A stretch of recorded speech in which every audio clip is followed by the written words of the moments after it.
up some of the conversations. If you are standing, you should be seated. Huggies are also going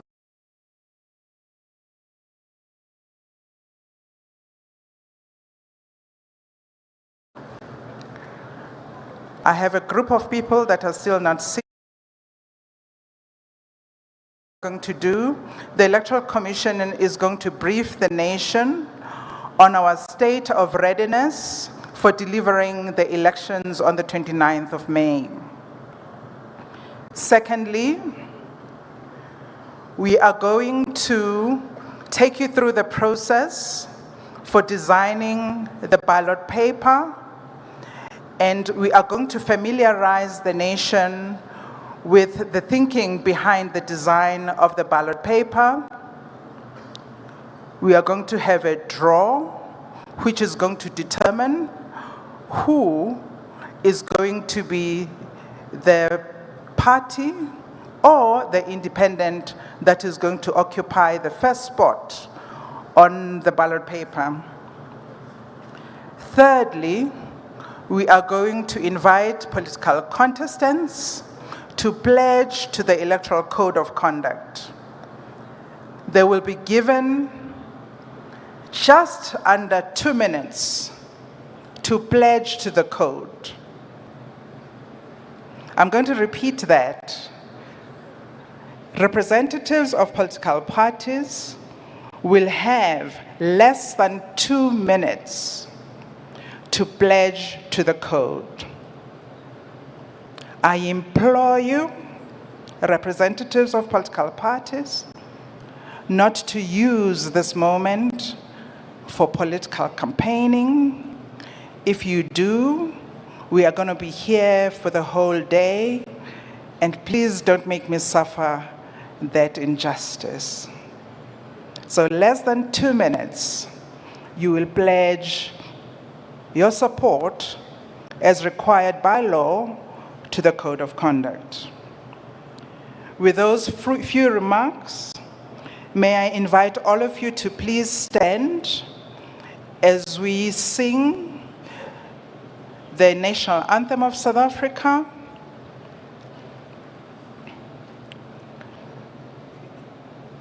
To the sound team, can you please start the national anthem? I ask you all to observe the necessary decorum. Thank you.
Ask you to remain standing, please, and observe a moment of silence. Thank you.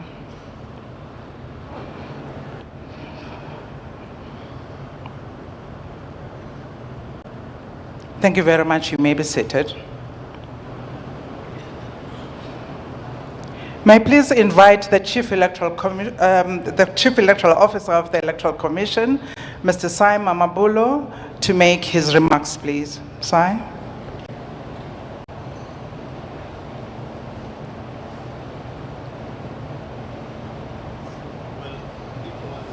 Correctional Services, Mr. Roland Lamula, Deputy Minister of Police, Mr. Castle Matali, Deputy Minister of Home Affairs, Mr. Njabulo Nzuza,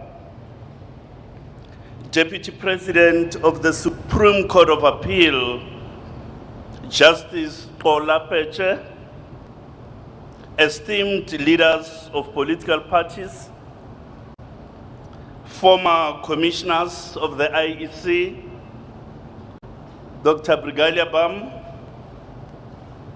Advocate Pensi Tlakula, Ms. Togo Mpumlwana, Mr. Terry Tselani, Justice Tami Makanya,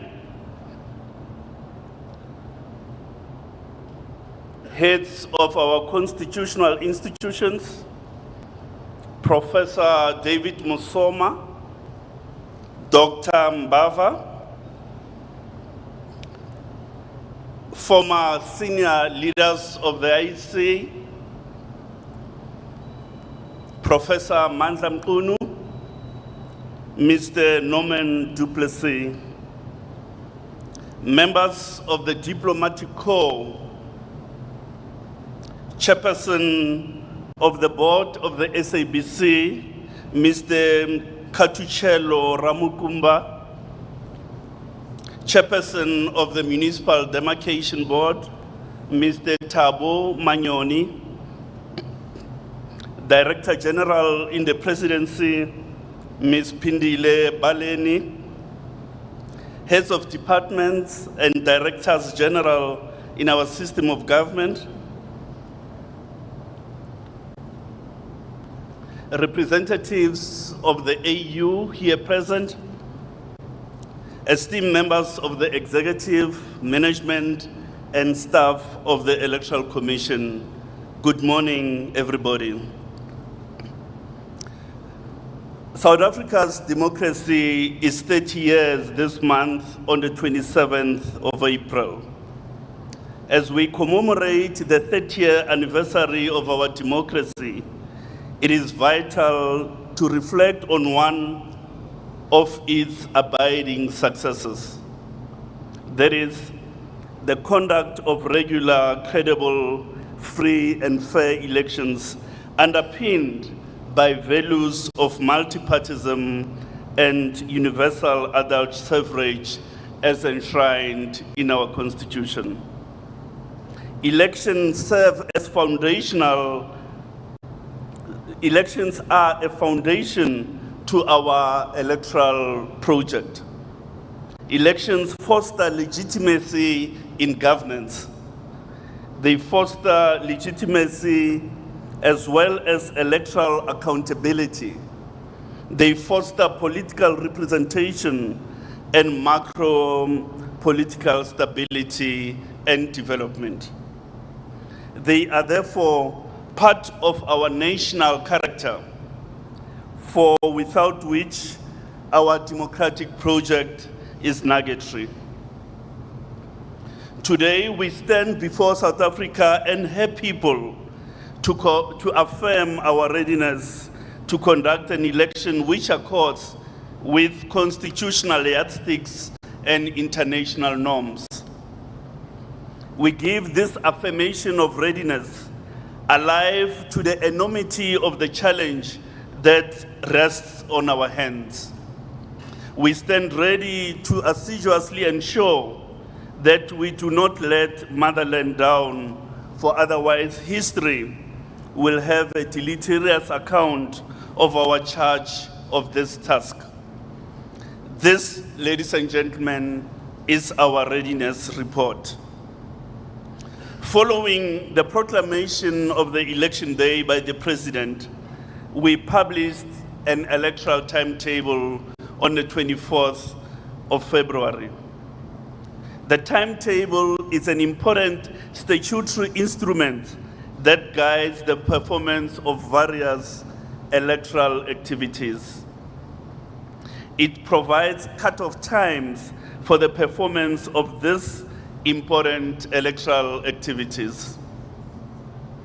In a sense, the timetable is the statutory guardrail for the preparation of elections. It is a guiding light for electoral preparation. Compliance to the provisions and terms of the timetable is not an option, but such compliance is peremptory for contestants, voters, and the electoral administration itself. At the heart of an electoral enterprise such as ours is citizenship participation. Following 2 rounds of registration weekends and a sustained campaign promoting online registration system, the voters' roll was certified on the 12th of April. The certification of the voters' roll constitutes the edifice upon which a credible election is predicated. The certified voters' roll stands at 27.7 million voters. South Africa has not seen this level of registration since the voters' roll was first established in 1999. Since we launched the online registration portal in July 2021, a whopping 2.4 million voters have used the portal either to register for the first time or to change their registration details. Owing to the efficacy of the portal, the registration of young persons is beginning to show initial signs of recovery. Measured against the estimated voting age population, the registration coverage in the 18 to 19-year-olds stands at 27%, whilst coverage stands at 48.6% in the 20 to 29-year-olds category. Coming off a low registration base, the historical underrepresentation of young persons on the voters' roll is showing welcome signs of amelioration. This can only bode well for the future of electoral democracy in the country. To accord with historical trends, there are more female voters than there are men. 15.3 million voters are female, whilst male voters account for 12.4 million. The provinces of Gauteng and KwaZulu-Natal jointly account for 44% of the voters in the country. Gauteng has 6.5 million, whilst KwaZulu-Natal has 5.7 million voters. The province of the Eastern Cape comes in 3rd position at 3.4 million. In line with established electoral practice, electronic copies of the voters' roll with redacted identity document numbers to align with the National Framework for the Protection of Personal Information has been advanced to participating parties. This will enable contestants to canvass votes, but also to enable them to verify the accuracy of the voters' roll. Consistent with the provisions of the election timetable, on 12 April, we will publish a list of all voting stations as well as their locations. We have now grown the network of voting stations to 23,292. In ordinary terms, this means the Electoral Commission is providing a service at over 23,000 points across the country. This fact and the overriding importance of providing a consistent service at all voting stations accentuates the complexity of the forthcoming election. Voting stations are now contracted with lease agreements concluded with landlords. There are 954 temporary sites where physical infrastructure is not available. Temporary amenities are in the process of procurement to ensure that voters who do use these facilities also vote in circumstances that affirm their inherent human dignity. Hitherto, public education effort has been directed at improving registration levels. With the voters' roll now certified, the efforts will turn to balloting education. In this regard, the effort is about presenting the 3 ballots to be used in the election and what each of these represent, and the eventual translation of valid votes into the 10 legislative assemblies. Naturally, the delivery of voter education should be through multiple media. The traditional face-to-face effort is supported by over 2,500 democracy education facilitators who engage with communities in the wards. Radio, including community radio as well as television, are also vital media for delivering voter education.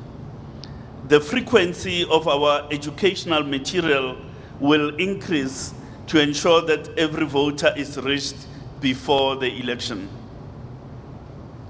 Surely, it would be remiss not to mention social media because a significant proportion of the electorate receive news and engages politically and socially on social media platforms. This, therefore, will constitute part of the mix of platforms to provide voter education and, importantly, animate registered voters for participation in the elections. Thank you very much. I was competing with the environmental element. A credible electoral framework must make provision for those who are in special circumstances. This is precisely because one's constitutional right to vote does not dissipate merely because of special circumstances.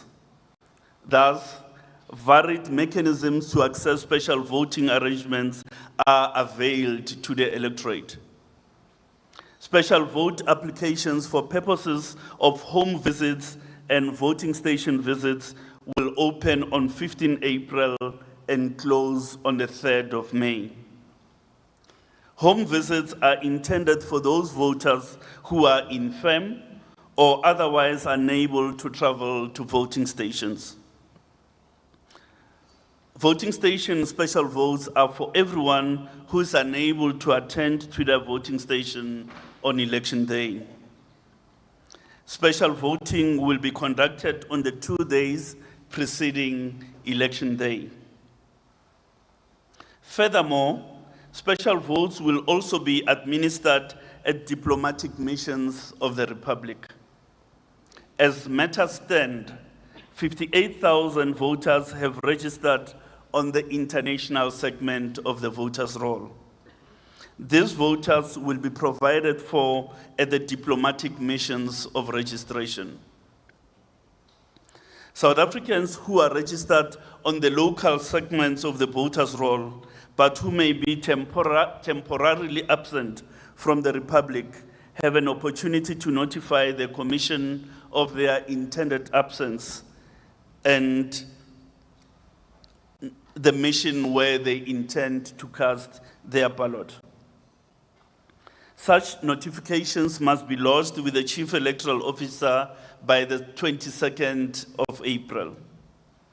As of today, 9,100 South Africans who are going to be outside the Republic have submitted such notifications. This special voting will happen at missions about 10 days ahead of general voting in the country.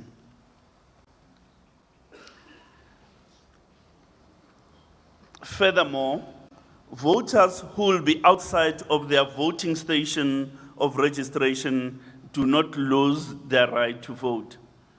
Such voters may still access the voting process by notifying the Chief Electoral Officer that they will not be at their voting station on election day and where they will be casting their ballots. Parliament intervened in 2021 with this requirement to fortify controls in the voting process. Previously, you could just rock up essentially at any voting station. On this occasion, Parliament has provided that you access that voting opportunity by way of prior notification. And those notifications will close on, or rather the opportunity for those notifications will close on the 17th of May. The modalities for notification include physical forms at the local office of the Commission or online on the website. As of today, just under 20,000 notifications have been recorded. In line with the dictates of the timetable, the close of nomination of candidates was on 8 March. Provisional indications are that 70 political parties and 11 independent candidates have succeeded in submitting their nominations. 15 political parties are contesting all tiers of the elections. In total, there are 14,903 candidates vying for 887 seats in the National Assembly and provincial legislatures. In the nature of candidate nomination processes, there are disputes which the Electoral Code is seized with. This may marginally alter the number of contestants as well as the number of candidates. The Commission will, on the 10th of April, publish the final list of candidates as well as list of parties who are going to be contesting the various tiers of the election. There are 52 parties on the national compensatory ballot. This means decidedly that this ballot will be configured as a dual column ballot. The rest of the 18 other ballots will remain single column ballots, as has been the case since our founding elections in 1994. We will then proceed to issue certificates of candidature to candidates on the 12th of April. The conclusion of the candidate nomination process on 10 April will enable the intractable task of printing ballot papers for the election. In this election, there's going to be 19 different ballot configurations. As indicated, there will be one national compensatory ballot, or what we refer to as the PR ballot, 9 different province to national ballots, or colloquially regional ballots, and a further 9 different provincial ballots. Needless to say, the ballot paper is the ultimate resource for recording the voter's choice. It must thus be produced so as to facilitate the choice of the voter rather than befogging that choice. The Commission will be printing approximately 30 million ballots for each of the 3 ballot types. This enormous task, which includes printing, stitching of the ballots into books of 100, and accurately labeling, must be completed within a 30-day window period. Over 95% of logistical supplies for the elections are already at hand. An election is obviously a logistical undertaking of serious proportions. We are thus in the process of distributing 1,873 tons of material between our different warehousing and storage facilities across the country. An election is about systems, the law and processes, as it is about people. We are in the final stages of appointing 202,000 voting officials who will discharge the responsibility of administering the electoral process in the voting stations. These staff are being subjected to a hybrid training involving online modules as well as practical modules.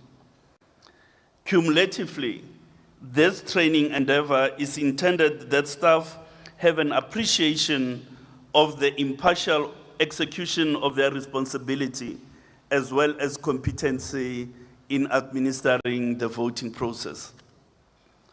In order to improve the quality of the counting and the completion of result slips, the Commission is instituting a new category of staff who will support the presiding officer during the counting process. The recruitment criteria for this staff is slightly different from the rest of other staff, as high levels of numeracy are mandatory. 3 such staff are being appointed for each voting station and each substation where we operate a voting center.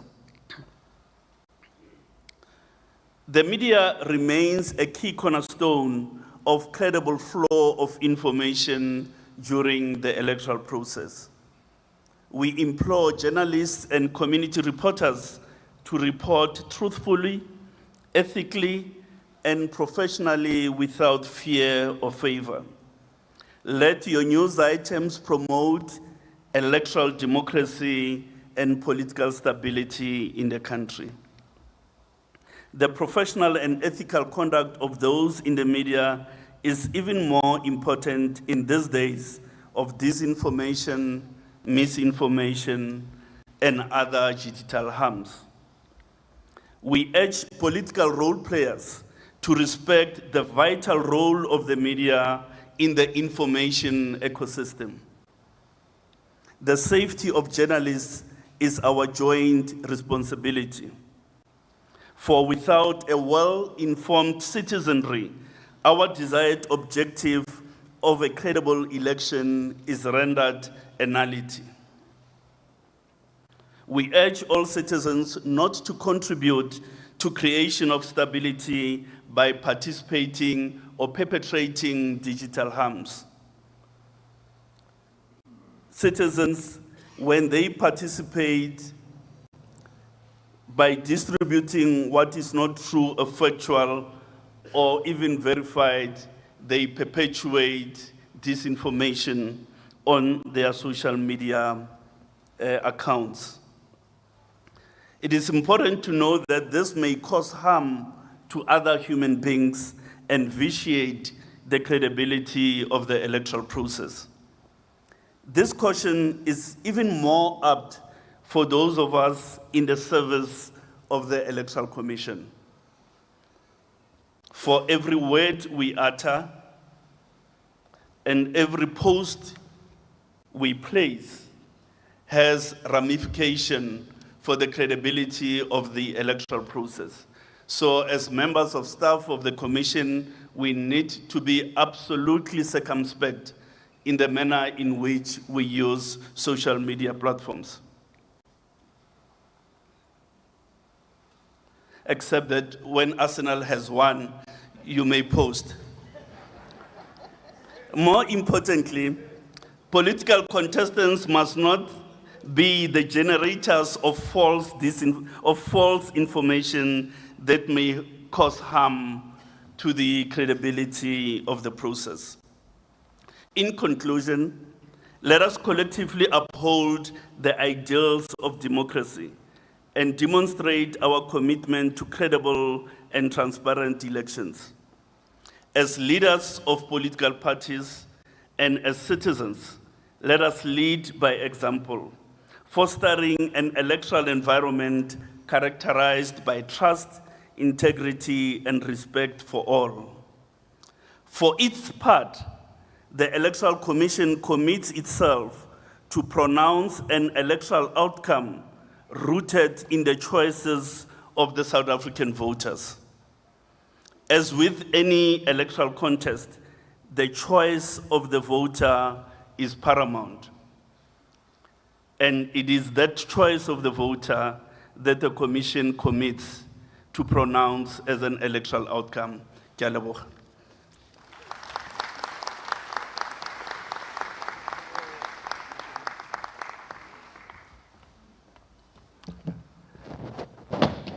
That's my phone. Thank you very much, CEO. When you were acknowledging our guests, we omitted one person, Deputy Judge President of the Gauteng High Court, Judge Aubrey Lidwaba. Our apologies, sir. It doesn't lessen how much we value you. With that remark, may I please invite the chairperson of the Electoral Commission, Mr. Msutu Miepa, to make his remarks. Thank you very much.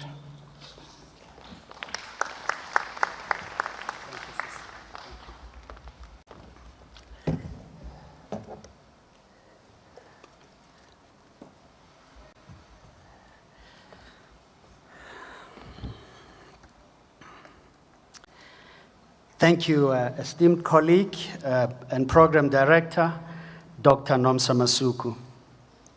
Fellow South Africans, colleagues, distinguished guests, ladies and gentlemen, please permit me to stand on the protocol as established by the Chief Electoral Officer a moment ago. It is amazing to be in good company. And I think every one of you this morning looks so beautiful. Today, thank you. Today, we stand on the threshold of a significant moment in our nation's history. We mark 3 decades of a legacy bestowed upon us by generations of tireless leaders and ordinary citizens. We recognize the invaluable gift of democracy, a treasure earned through struggle, sacrifice, and unwavering determination. This gift demands our utmost reverence, protection, and cultivation. One of the most profound expressions of our commitment to this legacy is the conduct of regular, free, and fair elections. As the Electoral Commission of South Africa, we address you today with a sense of immense pride and yet with a greater sense of determination as we seek to ensure that the 2024 national and provincial elections remain as credible as those we have consistently delivered over the past 30 years.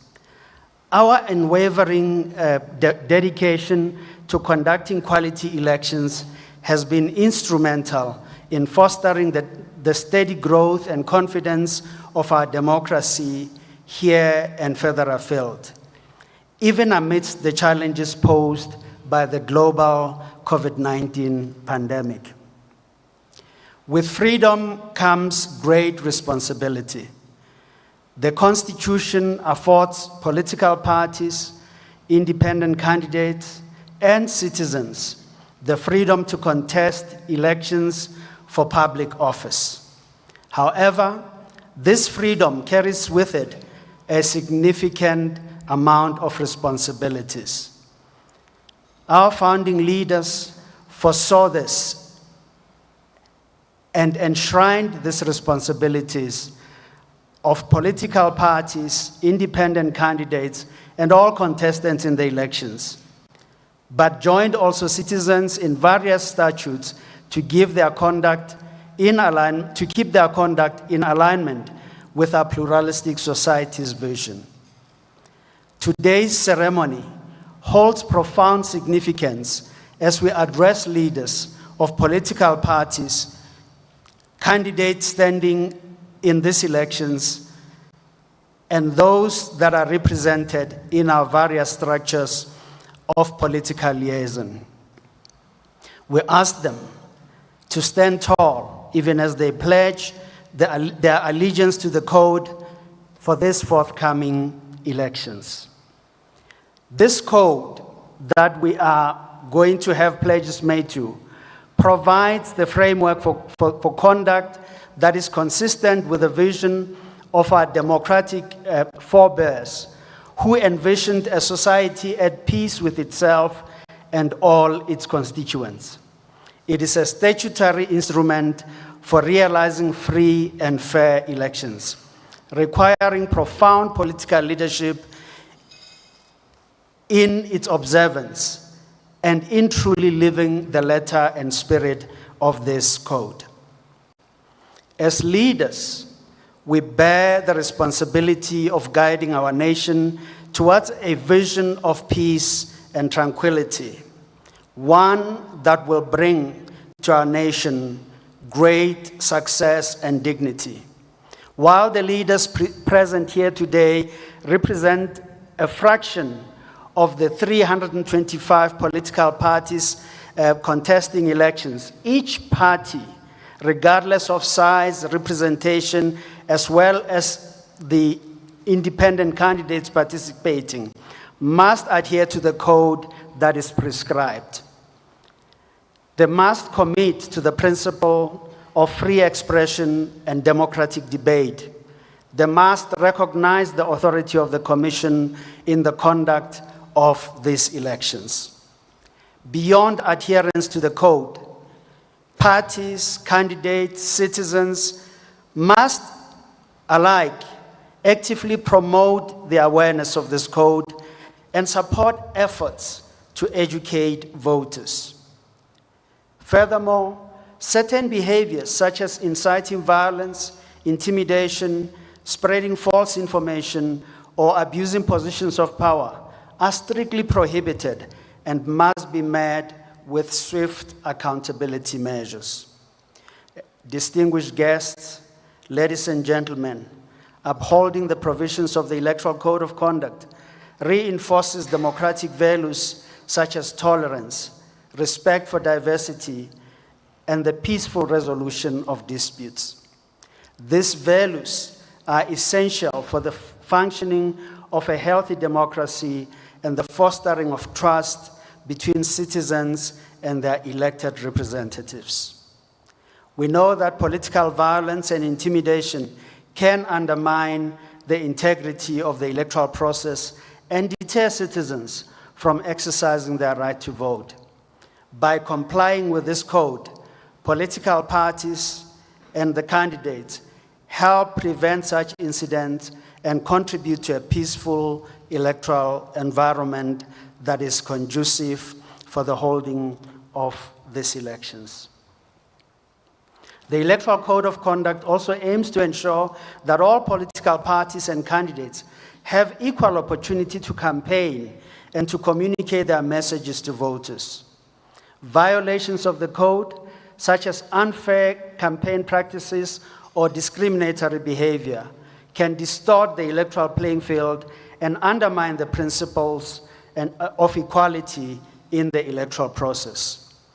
Adhering to the provisions of the Code of Conduct demonstrates respect for the rule of law and the authority of the electoral stakeholders, and particularly the institutions conducting elections.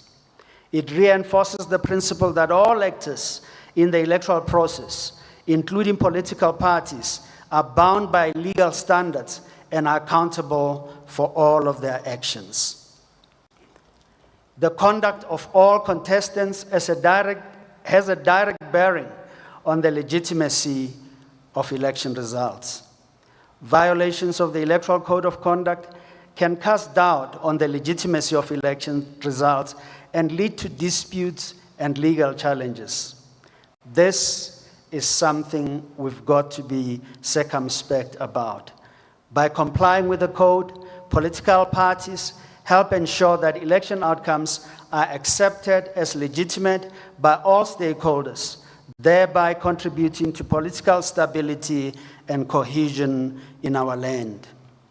Distinguished guests, ladies and gentlemen, the rule of law is essential for the functioning of a democratic society, as it ensures equality, protects rights, limits government power as may be necessary, provides legal certainty, facilitates access to justice, preserves democracy, and promotes social cohesion. It is a fundamental pillar upon which democratic governance is built, serving to uphold the principles of justice, accountability, and the rule of law. Accordingly, it is important that those who violate the code are held accountable and that justice is achieved for millions of voters. The Electoral Court has jurisdiction on these matters and will be adjudicating electoral disputes and complaints related to the infringements of the Code of Conduct. Violations to the code can result in legal consequences, including fines or imprisonment.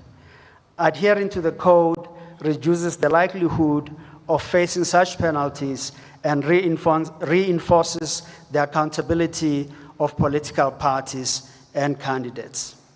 In the light of the rise of digital disinformation, the Electoral Commission, in collaboration with Media Monitoring Africa, has established an online reporting platform called or known as the Real 411.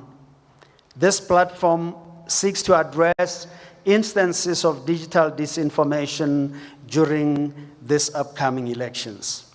As we forge ahead towards the 29 May elections, the Commission assures you of its readiness, having certified the voters' roll and published the list of candidates.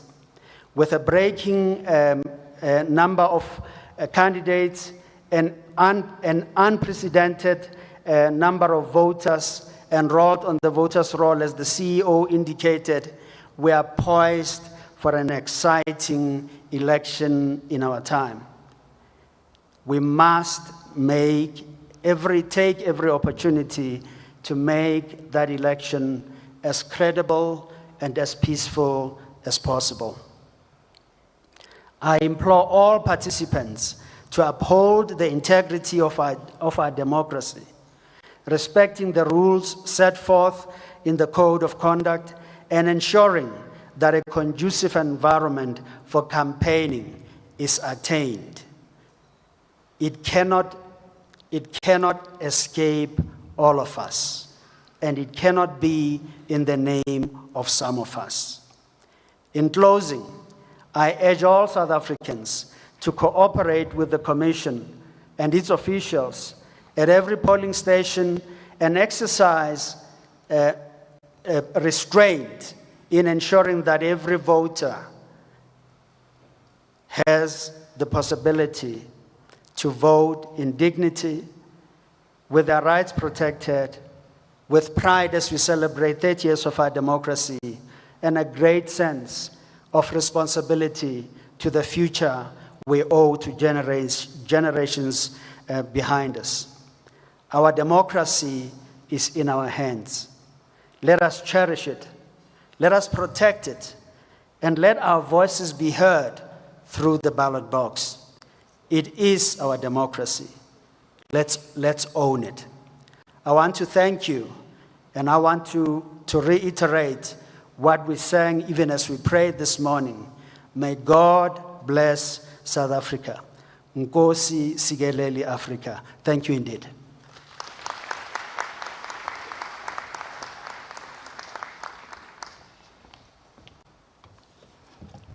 Thank you very much, Chair.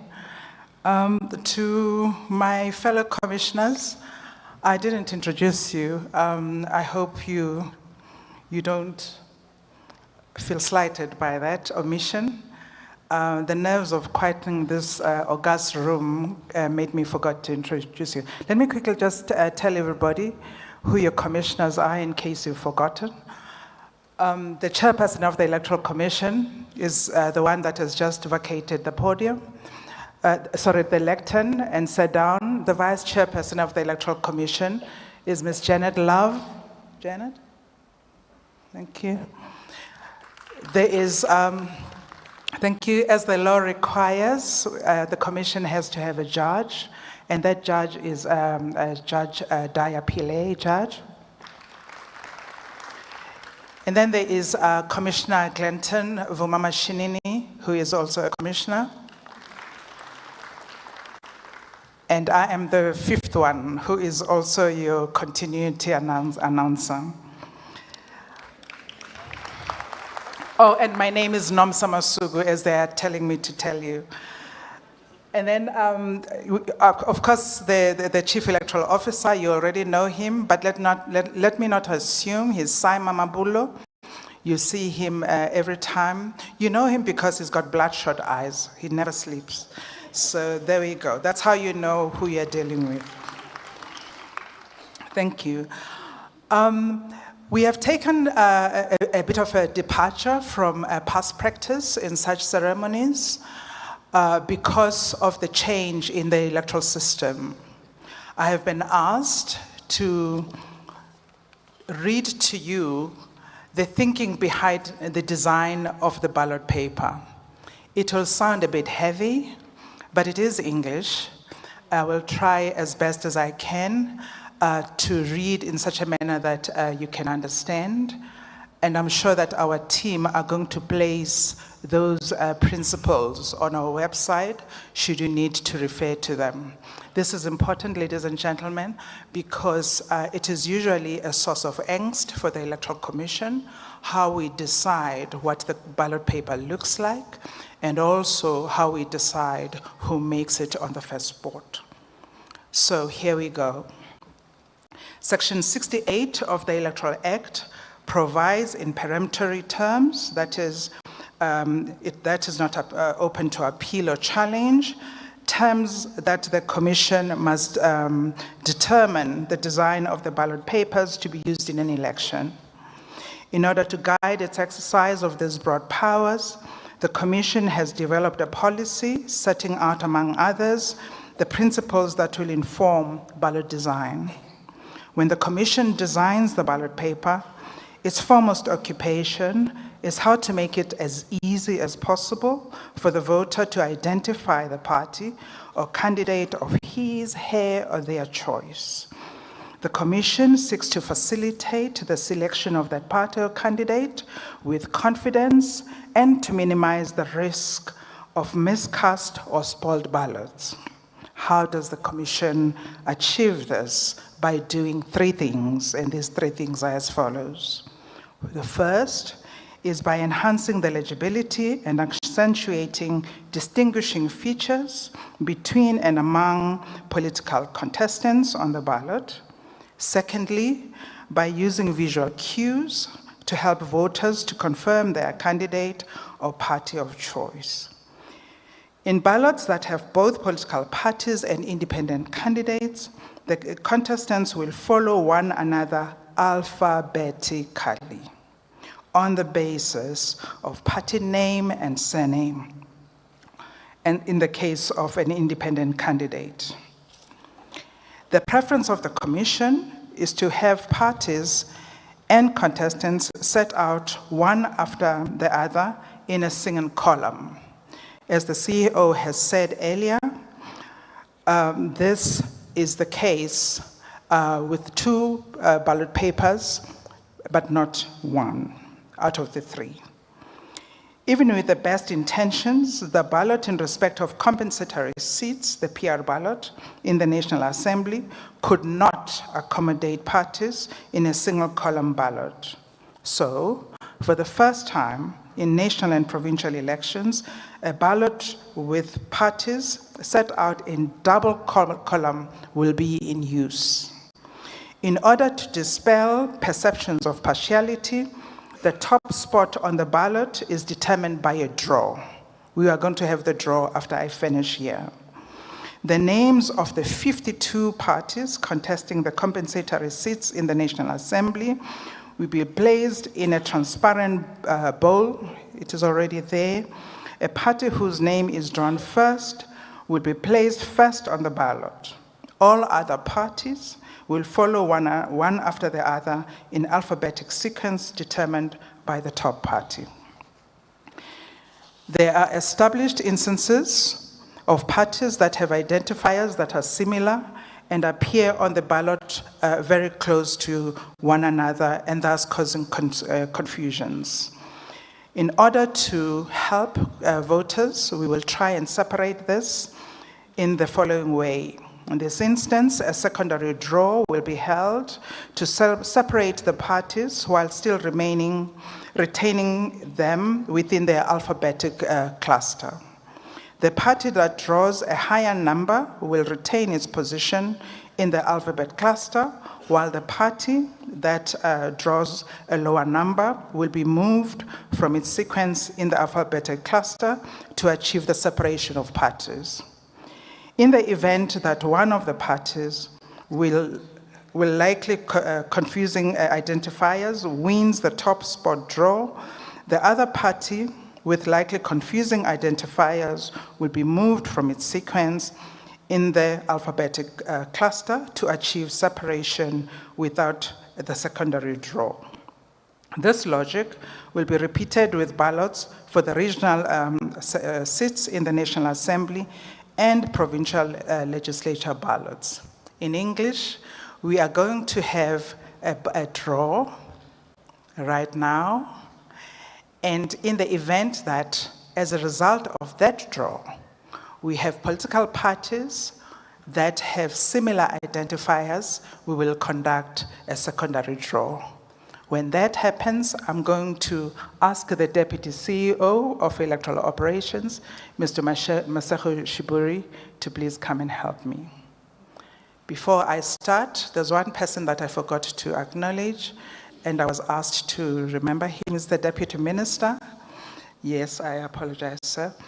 The Deputy Minister for Higher Education, Science and Technology, Mr. Buti Manamela. That concludes my introductions. Any other person that I have forgotten, I ask for them to forgive me, and we can discuss how we help. Chairperson of the Electoral Commission, I am going to ask you to go towards the bowl.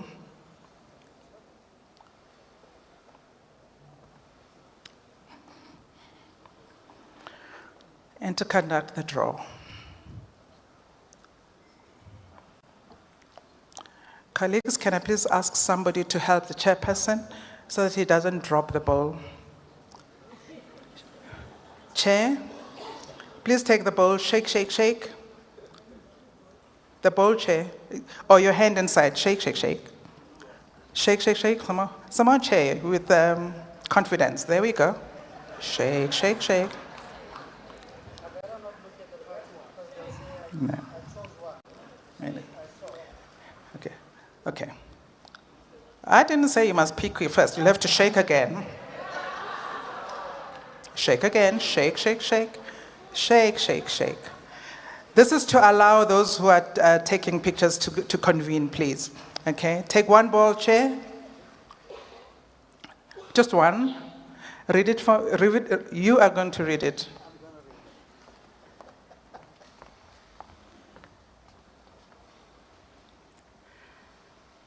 This reads as follows.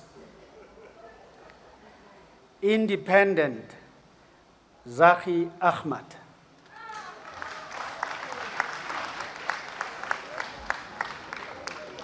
Thank you very much. The one who assumes the top spot is an independent by the name of Zaki Ahmad. He takes the top spot, and everyone is going to follow. Incidentally, his surname begins with a what? With an A. So all is good in love and war. Thank you very much. Are we ready to beam the ballot paper?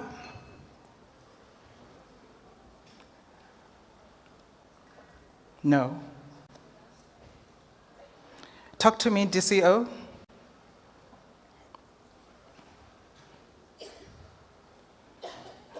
You know I've done something wrong when something like that happens.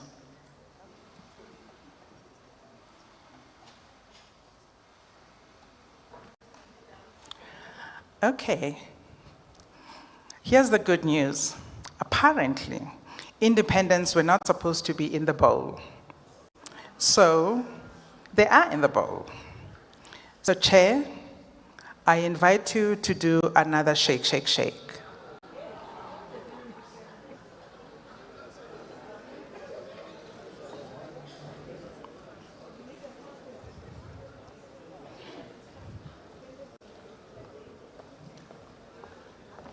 To do this thing, but we will have to.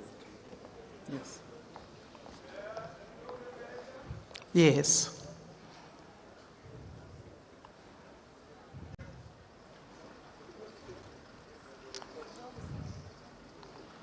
Sir, would you like to come to me?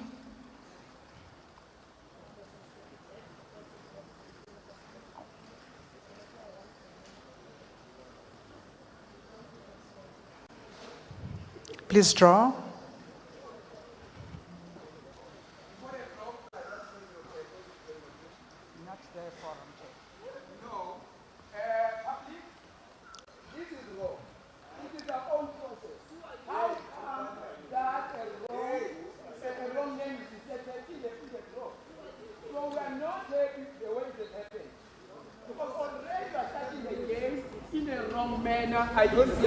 This already process is starting in another manner.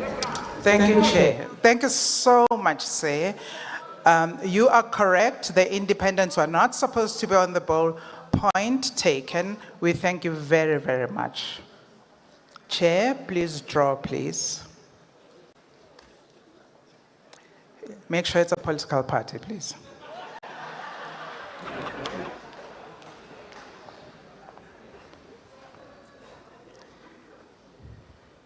I must admit, when we err in public, and we do, you know, I think there is no pride. We have to apologize, as I do.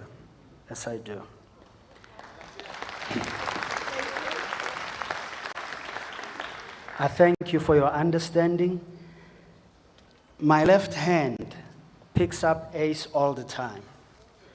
This one reads Alliance of Citizens for Change. That's the draw.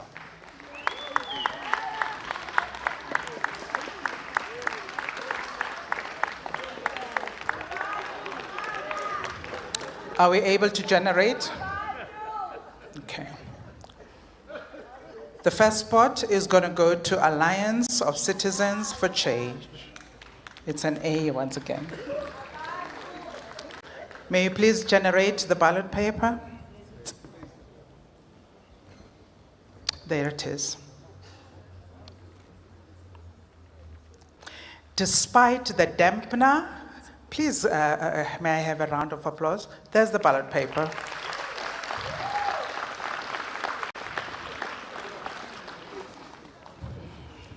Thank you very much.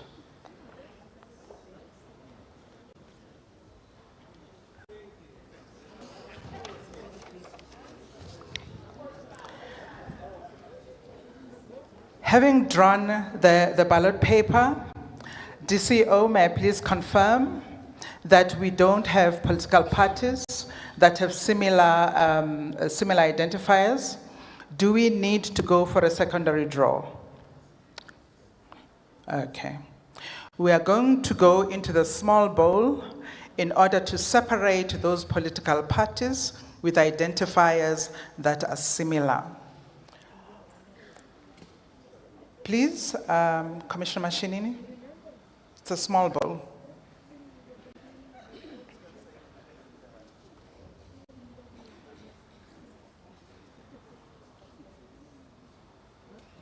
The small bowl is over there.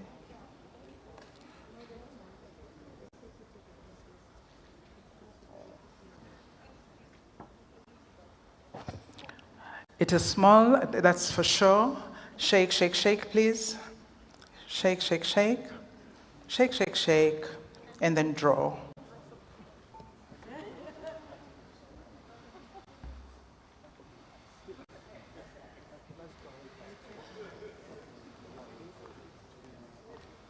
Okay, thank you.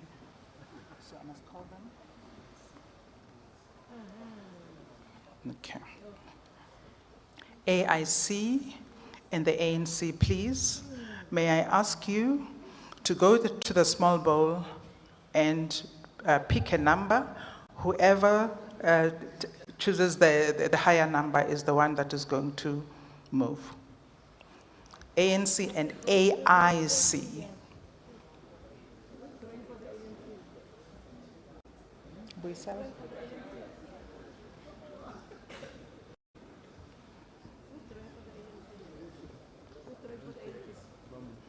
AIC and the ANC.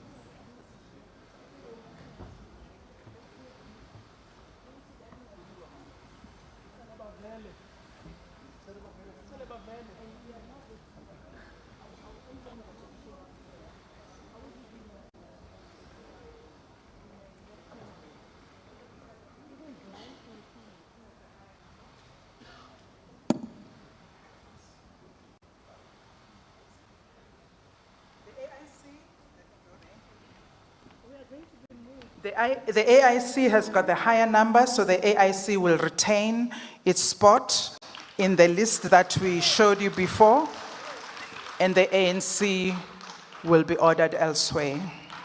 Thank you very much. That concludes the draw.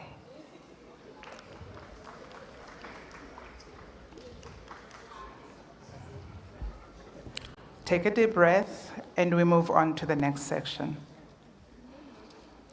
In the next session, it is the actual signing of the Code of Conduct. I'm going to invite Justice Pillay, Judge Pillay, to please take a seat over there. And I hope there's a pen for you, Judge. You've got a pen. Okay. Please, Judge, if you can go over there.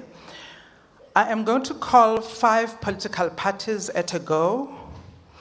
And if there are people that you need to take photographs, please line them up for you. And here we go.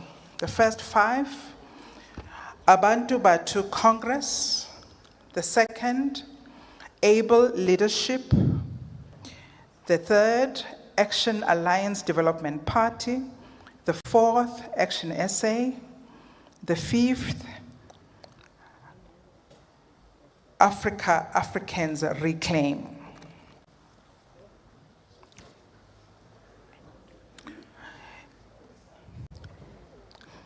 In that order, please come up the stairs, go to the judge, and you're going to sign, and then you are going to come to the lectern and make your pledge, remember, in less than 2 minutes.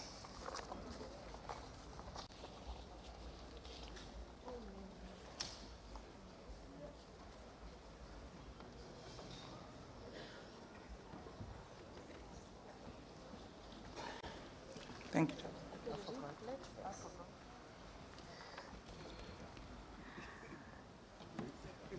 Thank you, Commissioner Masuku. Ladies and gentlemen, greetings. We are here to celebrate another milestone, our 30 years of democracy. We are here also to celebrate this moment in our electoral cycle. We are here to celebrate this moment in our timetable, this highlight, when we come together as political parties, stakeholders, and the Electoral Commission. And if you find some people in the IEC celebrating more than others, then it's not only because they are very happy to see you, but Arsenal scored 2-0 yesterday, and as you know, what the CEO didn't mention is that when Arsenal loses, you don't post.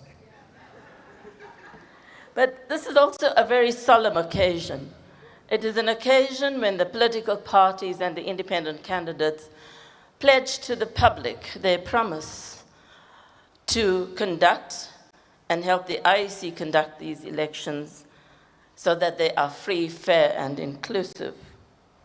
Political parties are bound by the Code of Conduct from the date on which the elections are proclaimed.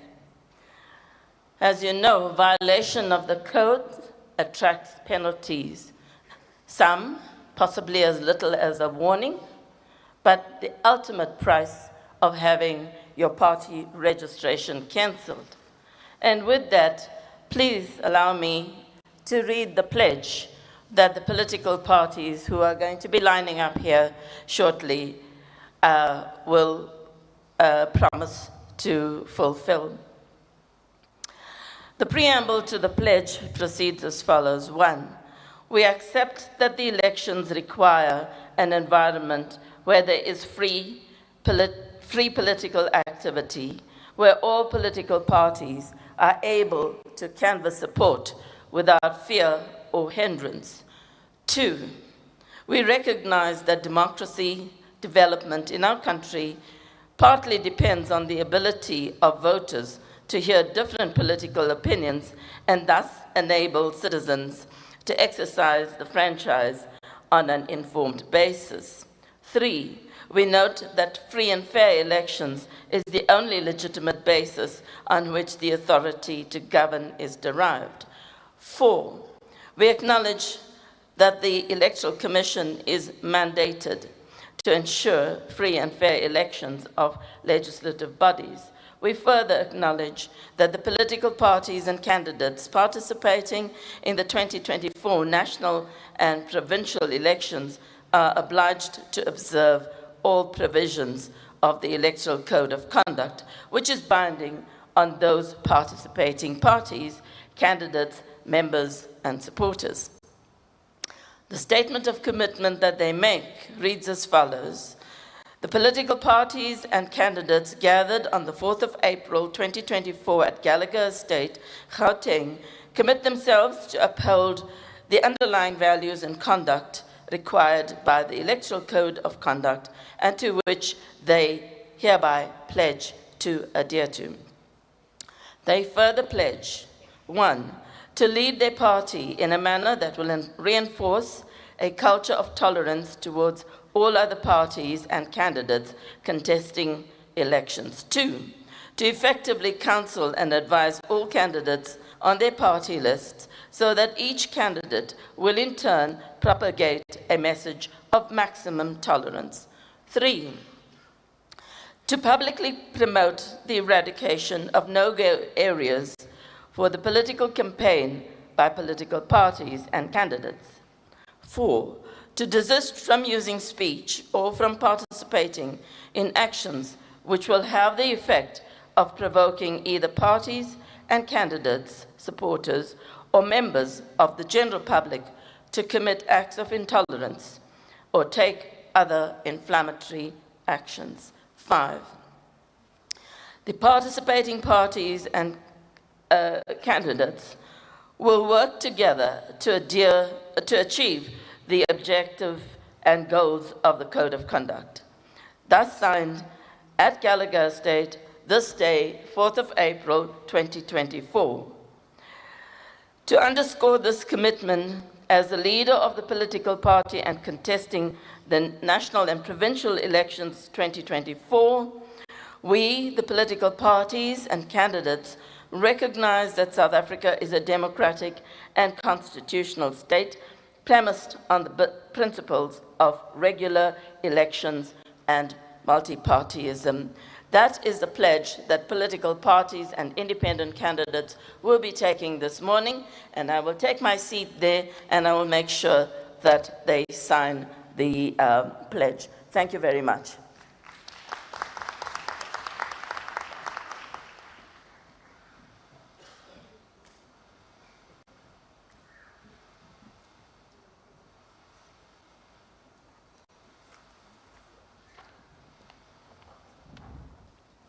Abantu Batu Congress, please approach the judge.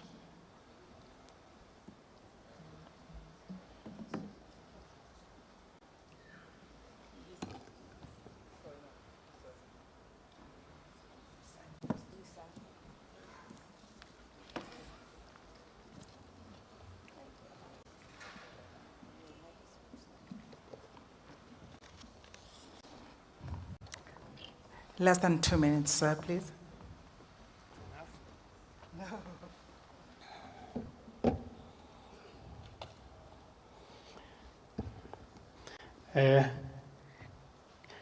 Good day to all of us. Abantu Batu Congress, ABC, is honored to participate in this event, extending a special salute to our revered Queen Mojaji and cherished kingdoms and rulers whose lands were unjustly taken by the colonizers in 1652. We also send special greetings to indigenous people of Azania who have enjoyed this disposition by colonizers and continue to face challenges under the selective development system imposed by the current government, leading to the unjust confinement of natives in the squatter camps. Abantu Batu Congress, ABC, firmly believes that the time has come for self-love and empowerment. On the 29th of May, we must break free from the prevailing crisis mindset that has engulfed our nation. Most of us have remained silent, not due to lack of issues, but out of self-respect. The kingdoms, the intellectuals, the wealth, the disadvantaged, even those unable to advocate for themselves are wary of the governance of the political elites across all levels of state power. Therefore, APC is resolute in the belief that all native kingdoms should strive for their independence. APC will initiate this movement in KwaZulu-Natal and the Free State. The APC passionately advocates for establishment of a sovereign Zulu state in KwaZulu-Natal and a self-governing Basotho state in the Free State. This vision will progressively extend to the creation of autonomous Xhosa state in the Eastern Cape and beyond. Let the dream of independence and self-determination flourish across our diverse native land. The neglect of state-owned enterprise and the lack of investment infrastructure are driving us towards a state of decay, reflecting short-sightedness, lack of vision, and absence of care for the people of this country on the part of the ruling elite. I thank you. Thank you very much, Chair. You owe me a whole minute. Able leadership, please.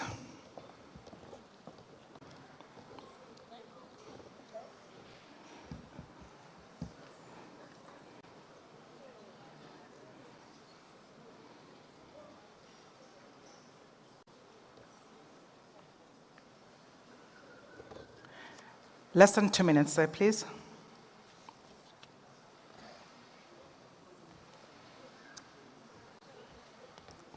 Thank you, Program Director. Less than 2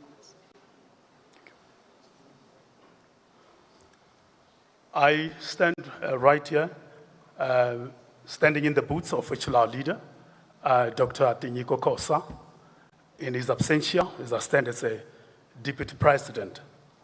And as able leadership, we are the people that believe in good governance, and we talk about accountability, we talk about efficiency, and that's actually what the government of the people should do. These are only two that I've mentioned. There are many, as I'm limited actually by the time.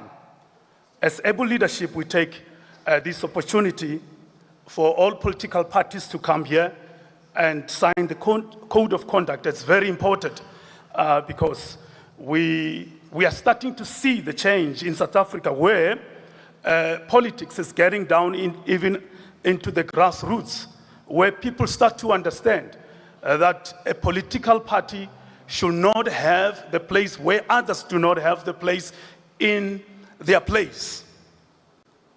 What I mean is, in those olden days, you'll have the no-go areas where certain political parties won't be allowed to participate or to campaign. So this is actually very important as people start to understand that these are supposed to be the fair elections and free and credible, by means of allowing every political party to play the part and to talk to them about what they think they've got actually to give to South Africa as the whole. And this is actually what we support as able leadership, and we say, we will treat everybody with kindness, we'll treat everybody with respect, because that is what everyone should be granted to, as this is their rights. Thank you so much.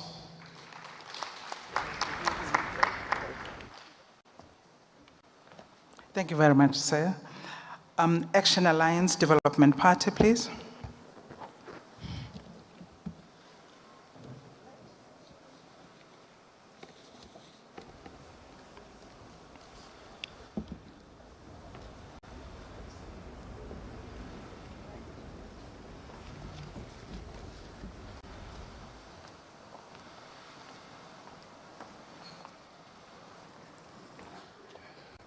Inhlikani ka ti-political party hinkwato leti nga kona vurhangeri bya IEC tanihi vandla ra African Alliance Development Party hi khensa ku va xiave xa ti-election leti tako tanihi vandla ra AADP hi tiyimiserile ku famba hi swinawanawani swa IEC leswi hi kombelaka leswaku hi fanele hi famba hi ku ya hi milawu leswi hi fanelaka hi campaignisa swona ni le ka swilo hinkwaswo leswi va hi kombelaka ku hi fambisa swona ha khensa swinene inkomu.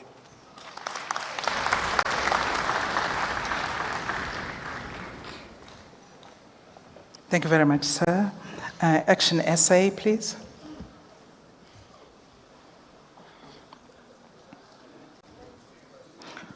Do you pledge?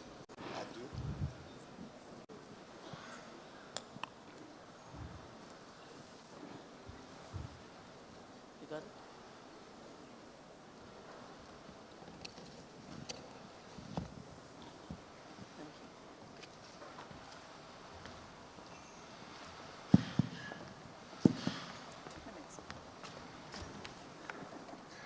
Yeah, on behalf of thousands of Action SA activists around the country, I affirm Action SA will abide by the National Election 2024 Code of Conduct and work together with the IEC to ensure free and fair election in our country. I'm excited about the upcoming election as this is the first one that as an opportunity that Action SA is participating in. On the 29th of May, we will put behind us the failed politics of the past and take action to vote on an alternative that will put the interest of South Africans first. The voters' roll alone, as you are aware, grew by 1.2 million people, voters in the past year alone, surpassing 27 million in the for the first time, highlighting the desire among every South African to take action to fix South Africa.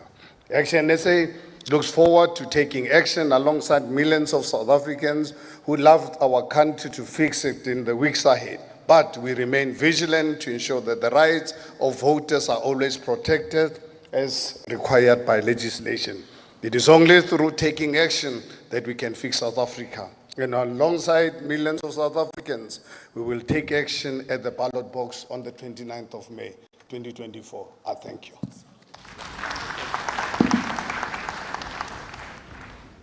Thank you very much. May I please have Africans reclaim? Do you pledge? We pledge.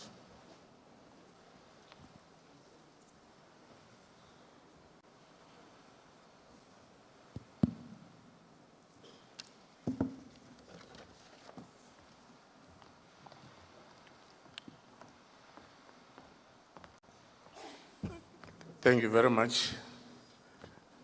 Compatriots, the IEC, the Chief Executive, I don't have a cell phone.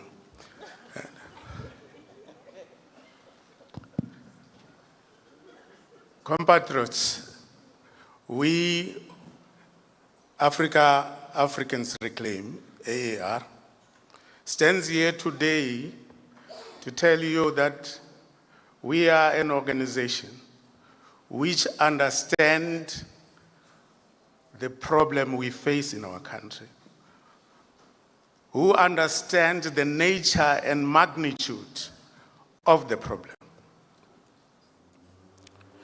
And we know our country faces a crisis.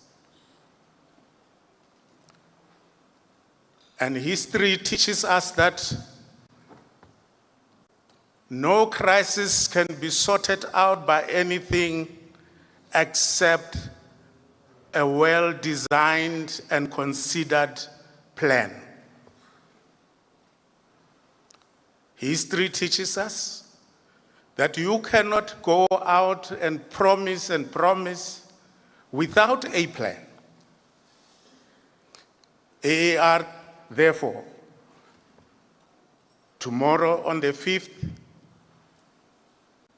of April, at Bramfontein, in a hotel, the Pactonian Hotel, is going to unveil the National Master Plan for South Africa to survive the crisis. We call on all of you, no exception, to forget your manifestos and follow the plan. Thank you. Thank you very much, Sam. May I please have the next five? It's Africa Restoration Alliance, African Christian Democratic Party, African Congress for Transformation, African Content Movement, African Heart Congress. Those five, please.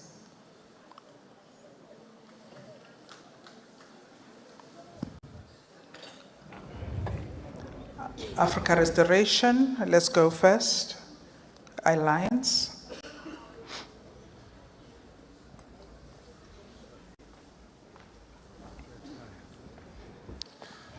I'm going to start with Africa Restoration Alliance. To go to the judge, please. Africa Restoration Alliance, followed by African Christian Democratic Party, followed by the African Congress for Transformation. Do you pledge? Yes, we pledge.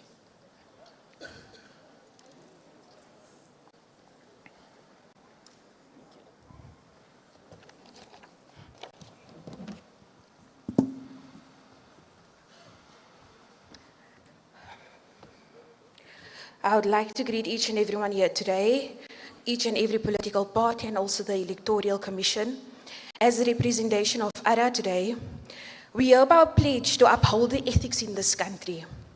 Our allegiance is solely with the people of South Africa. We prioritize the interest and the well-being of the nation above everything else. Therefore, you will know that we are SA first as a political party. We advocate for a radical approach to restore justice and equality in this country, addressing historical injustice and systematic inequalities head-on that currently exist. Furthermore, ARA in government secures a prosperous future for all generations.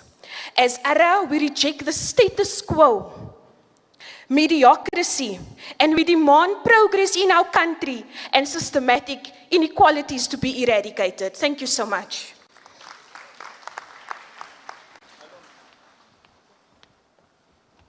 Thank you very much. May I please have the African Christian Democratic Party, please? Do you pledge? Yes, I do.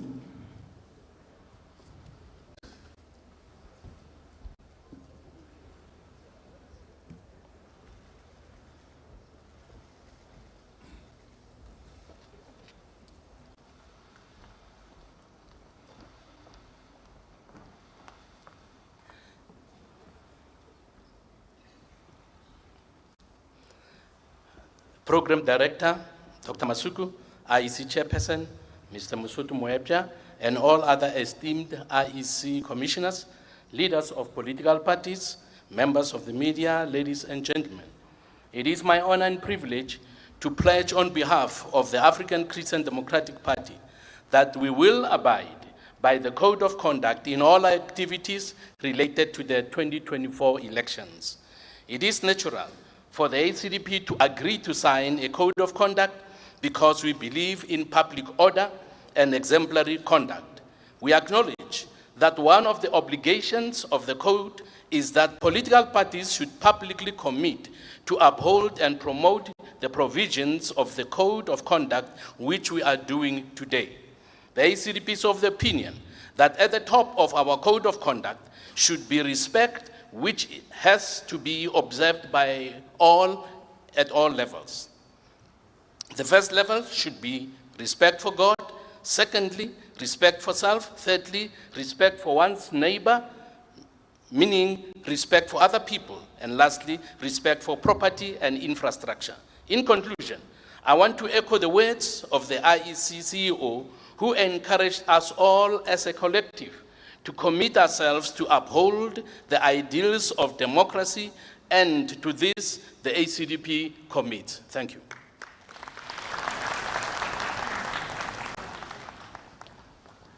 Thank you, sir. May I please have the African Congress for Transformation? Do you pledge? I do pledge. I do.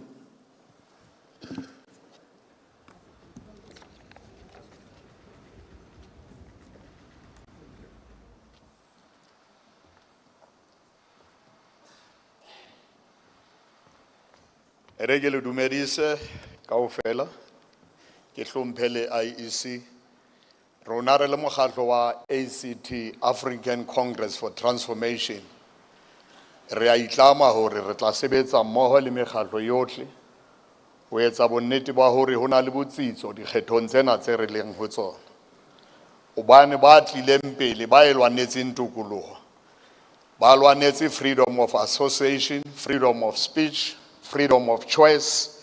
Me ba ahi ba South Africa le montsena tse 30 ba na le yona tokelo ya ho ikgethela mokgatlo wa o ratang. Re a itlama me re a utlwisisa hore se IEC e batlang ho se fihlella. Re tla sebetsa mmoho le yona me re a tshepa hore IEC jwale ga e tsamaisitse dikgetho dilemo tse 30 tse fetileng ka tsela e tshepahalang. Re tshepa ba tane ba di tsamaise ka tsela e jwalo. Re a leboha African Congress for Transformation.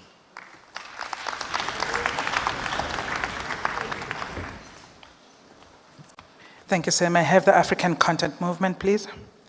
Do you pledge? I pledge.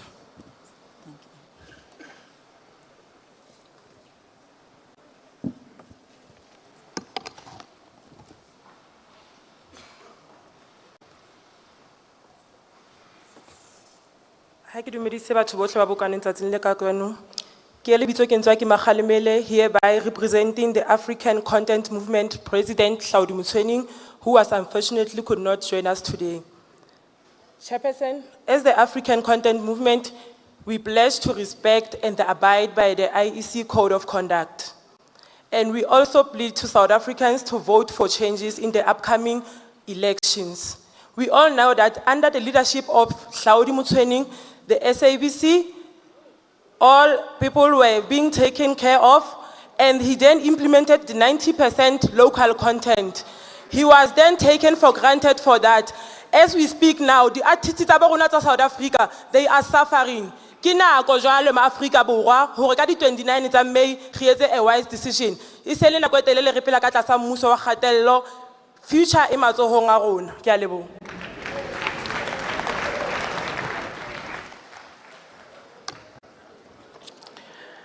Thank you, ma'am. You did campaign. African Heart Congress, please. Do you pledge? Yes, I pledge.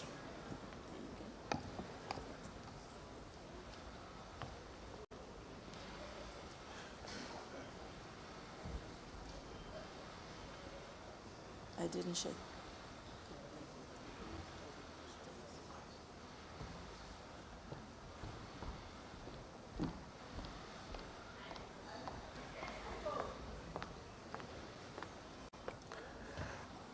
Thank you very much, Program Director, the IEC chairpersons, members of the media, leader of the political parties, traditional leaders, and the lovely South Africans.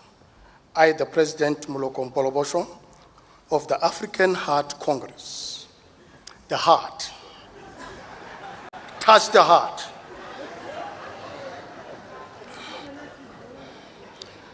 I hereby comment and pledge to the IEC Code of Conduct for this historical election in 2024. I pledge for peaceful and free and fair elections. Program Director, please, I will give you my full on the 1st of June, democratically elected the President of the Republic of South Africa, which will be me. I will say people's issues must be heard. Must be heard, people's issues. Thank you very much.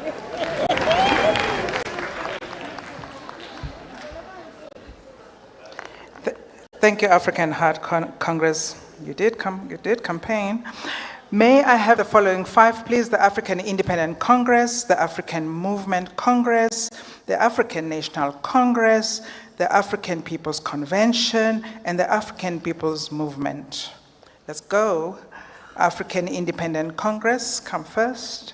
African Movement Congress, African National Congress, African People's Convention, African People's Movement. In that order, please.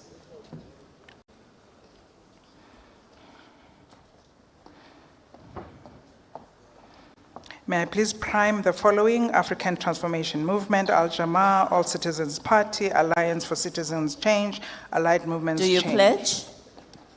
The AIC pledges. Excuse me?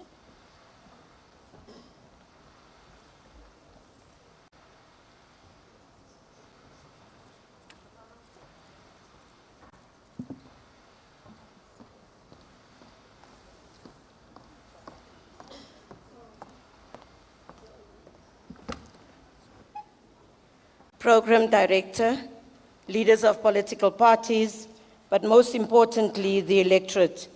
The participation of the African Independent Congress in these elections and South Africa's political landscape is anchored on preparing people to take center stage in governance, fostering accountability, protecting the integrity of institutions, and enhancing legitimacy. The AIC believes that the overall adherence to the Electoral Code of Conduct is essential for safeguarding democracy, ensuring the credibility of elections, and promoting peaceful political transition. It is the responsibility of political parties, electoral authorities, civil society organizations, and citizens alike to uphold these standards and hold violators accountable. Ensuring fairness, Electoral Code of Conduct establishes rules and guidelines that promote fair competition amongst political parties. Adhering to this code helps prevent unfair practices such as bribery, intimidation, or fraud, which could undermine the legitimacy of the electoral outcome. Protecting democratic values, democratic elections are founded on principles of free choice and representation. By following the Electoral Code of Conduct, the AIC will demonstrate its commitment to upholding these democratic values and respecting the will of the electorate. On the 29th of May, the AIC will charge forward in championing the dreams and aspirations of South Africans. I thank you.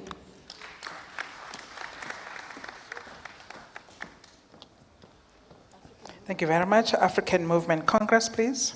Do you pledge? Yes, I do.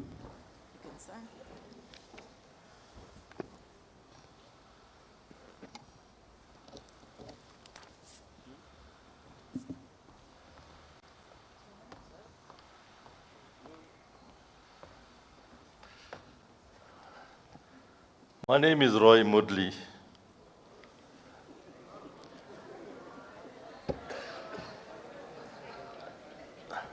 I'm the leader of African Movement Congress. African Movement Congress is the only party that can change the minds of South Africans. Believe me or not, we have the solution for load shedding. And we have the evidence, and we're able to prove that. No other party has the solution, but we have the solution. We also have the solution for water crisis. If you give me an opportunity, I'll be able to prove. We've been trying to prove this concept, gone over a year, but we're still trying. We can rescue the economy. Only African Movement Congress can rescue the economy. The people of South Africa, they must not blame the previous parties for what is happening right now, because you blame themselves, because they put the party there. They voted for the party to get in there. But now is the time for them to make the change. If the voter applies the mind and put the cross at the right place, the country will change. Come 29th of May, the voter has the power to change this country. The voter has the power to rescue South Africa. They must apply the mind. They must not apply the mind for popularity. Who's famous, although I am, but they need to make the right choice. The only choice they have to rescue the economy is African Movement Congress. That's the only choice. Thank you. Thank you very much, sir. You did campaign. African National Congress, please. Do you pledge? Yes, we do.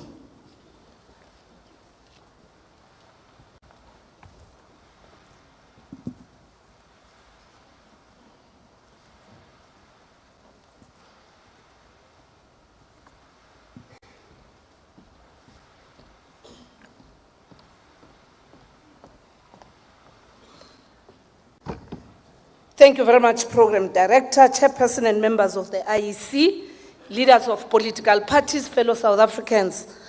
On the 29th of May 2024, we'll exercise the democratic right enshrined in our Constitution that every citizen has the right to free, fair and regular elections for any legislative body established in terms of the Constitution. As we'll be doing so, we'll recall the noble words of the Freedom Charter that no government can justly claim authority unless it is based on the will of all the people. Over the past 30 years of freedom and democracy, we have voted in 6 national and provincial elections, as well as 7 local government elections. All these elections, without exception, have been accepted as free and fair expression of the will of the South African people. We, the African National Congress, are committed to honoring and abiding by the Electoral Code. We call on all South Africans, including all ANC members, leaders and supporters, to abide by the code and to demonstrate maximum tolerance and respect for all parties and candidates contesting the 2024 national and provincial elections. We will, as the ANC, take disciplinary action against any of our members who contravenes the code. Our country has come a long way. We've made incredible strides and achieved much. However, even after 30 years of freedom and democracy, our journey towards the South Africa that our people truly desire is far from over. We still have more hills to climb. We will do better, we'll do more, we'll do faster together. We know that there are forces that seek to use this election to undo the progress of democracy, to undermine the institutions that have championed democratic participation of every voter in South Africa. And we want to reassure everybody that together with all other peace-loving South Africans, we believe in the capacity of the Independent Electoral Commission and the people of South Africa. Thank you, Nyabo. Thank you very much. African People's Convention.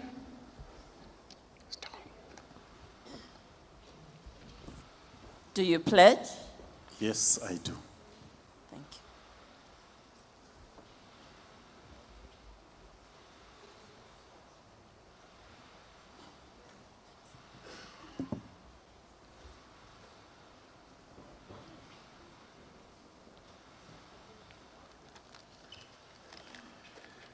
Thank you. Thank you, Program Director, the Chairperson of the Commission and the Commissioners, the CEO, Mr. Mawabulo, and your Executive Management, comrades, ladies and gentlemen. I greet you all in the name of our revolutionary forebears who constitute the ideological lineage of the APC, the Honorable Marcus Garvey, the great Kwame Nkrumah, and the upright man, sea green incorruptible Mangaliso, Robert Sobukwe, in whose footsteps we trod. The APC would like to thank the IEC for its online registration system. It made our life easy. We also want to thank your officials for their professionalism and helpful attitude. We always got prompt responses and assistance. And here may I mention the Deputy CEO, Mr. Shivuri, Kitsitso Siena, Ntate Mulifi, and others. You were very helpful to the APC.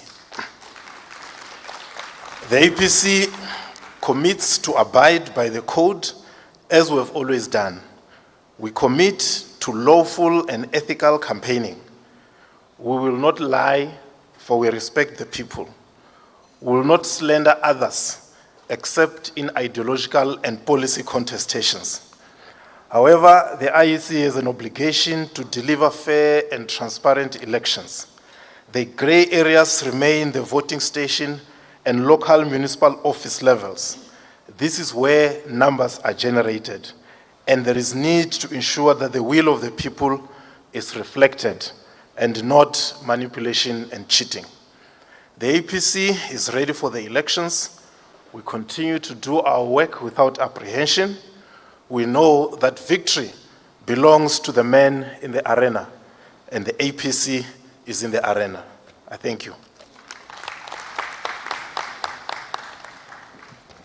Thank you, Sam. I have the African People's Movement, please. Do you pledge? Inkosi ngisize.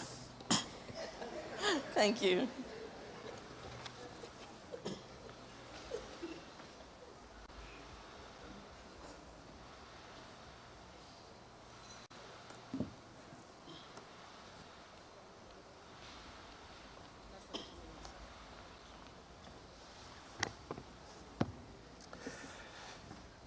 Mphathi Siqiki,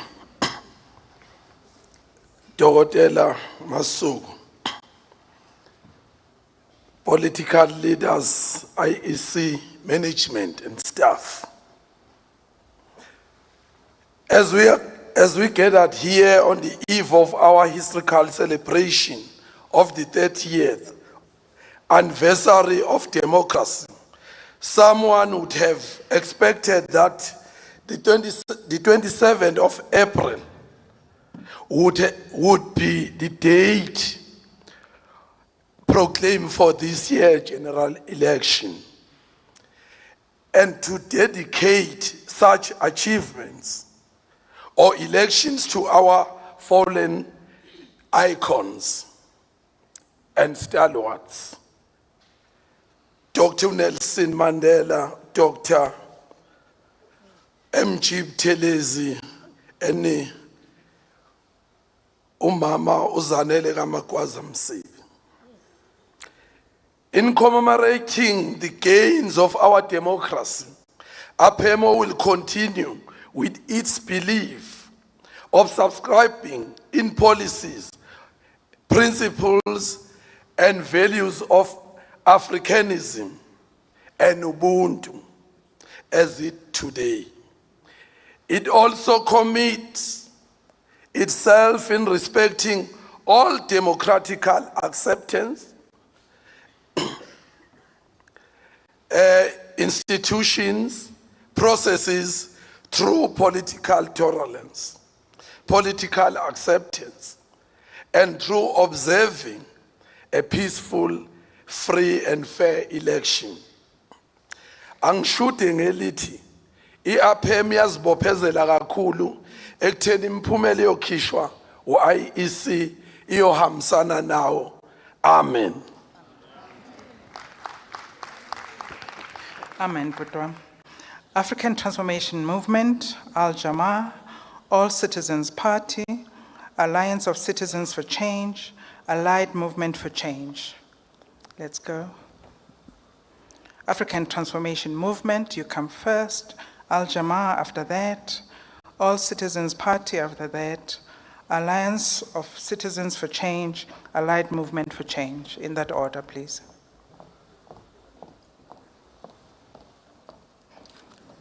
African Transformation Movement. Do you pledge? I do pledge.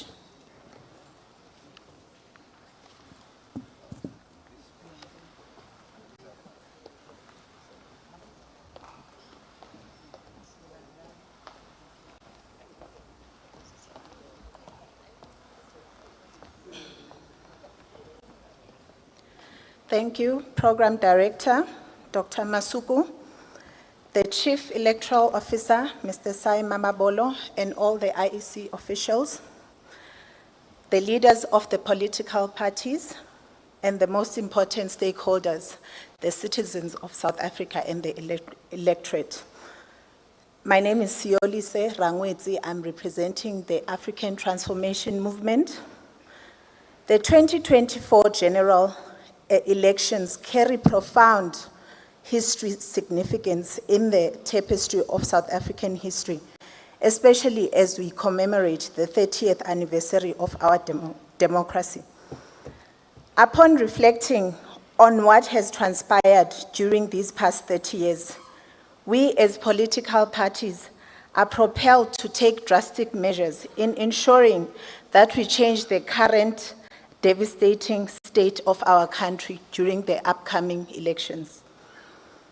We can do this by ensuring that we partner up as political parties and ensuring that we exercise the highest level of vigilance come election day, reporting all unbecoming and suspicious activities, and escalating any matters that breach the Electoral Code of Conduct to the Electoral Court. On behalf of the African Transformation Movement, I would like to pledge that we, as the party members and the candidates, will adhere to the rules as set out by the Code of Conduct of the Electoral Act. Furthermore, I want to implore and encourage South Africans to go out in their numbers on the 29th of May and vote for transformation of the country that we know our beloved South African to be and have the potential to be. We urge all South Africans to go and vote for peace, Ubuntu, servant leadership, and accountability. Thank you.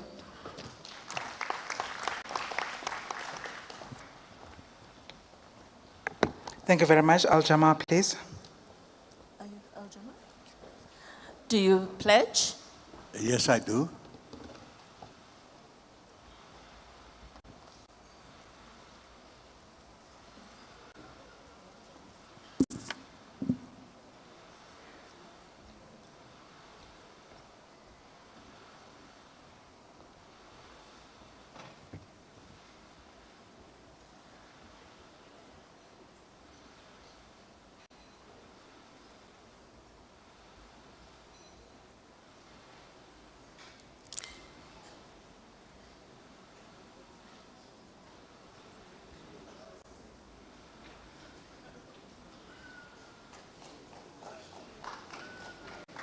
Thank you very much. Very good morning to you.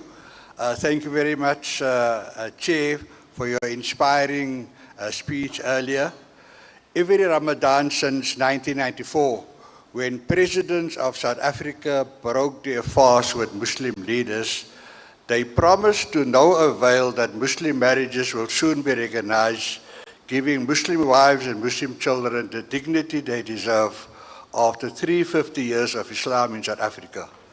Al-Jamaa was applauded by the chairs of parliament for his bills on Muslim personal law, which led to an official circular making it possible for South African Muslim marriage certificate to be issued from now, the first in the world. While it started off as a Muslim party, Al-Jamaa is now a national front for all communities, as envisaged in the trenches by several liberation movements like the ANC, AZAPO and PAC and others, whose super cadres, sons and daughters and grandchildren are now on our party list. I pledge that the campaigning of the daughters and sons of the soil and the dunya and Al-Jamaa will be in terms of the Code of Conduct, and I have just signed this pledge. Rua Malgas, an 18-year-old student at UWC, is on our national party list, showing Al-Jamaa is a party for the real youth and not uncles who head up youth leagues. Al-Jamaa now leads the National Front out of our reach since Kodesa, and which has shared values amongst comrades which are visions of Islamic leaders like Martha Imam Abdullah Harun and the liberation leaders like Chief Albert Tuli and Robert Chibukwe. It is all about what the former Chief Justice calls the Al-Jamaa effect. While Al-Jamaa is concerned that we have at least a dozen political parties in a ballot form complicit with the genocide in Gaza and who will later face sanctions, we will apply the Code of Conduct to them as well. We wish all parties a successful outcome in the 2024 elections. Thank you very much. Thank you very much. All Citizens Party, please. All Citizens Party. Do you pledge? I pledge.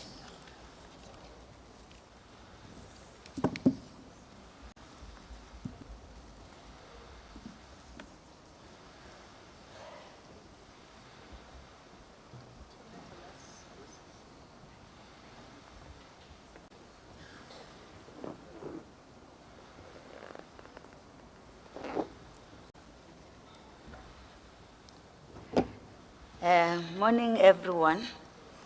In attendance, members of the press, the IEC leadership, and all protocol observed. Today marks a big step for all citizens of South Africa to finally have someone who will stand for their rights and needs. It is time for the citizen of this country to take a woman president who will serve as a mother of the nation. This nation needs a mother. The ACP, in respect of dignity of the citizen and their valued time, we want the citizen to go and make their voice be heard, but loudly so, and consciously choose the right leadership that will actually uphold their mandate. As the All Citizens Party, we unconditionally, unreservedly, wholeheartedly commit to abide by the IEC Code of Conduct. We pledge never to engage in any form of violence or any activity that will jeopardize the success of these upcoming elections. On behalf of the All Citizens Party, we wish for the citizens of our motherland, South Africa, to really consider what is in their best interest and choose the mother of the nation, Dr. Sinati Fisher, in view of what she has already done for South Africa and what she will do if given a chance to lead this country. I thank you.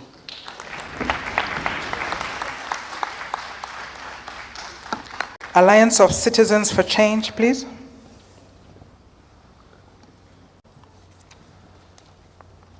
Do you pledge? I do pledge. Thank you.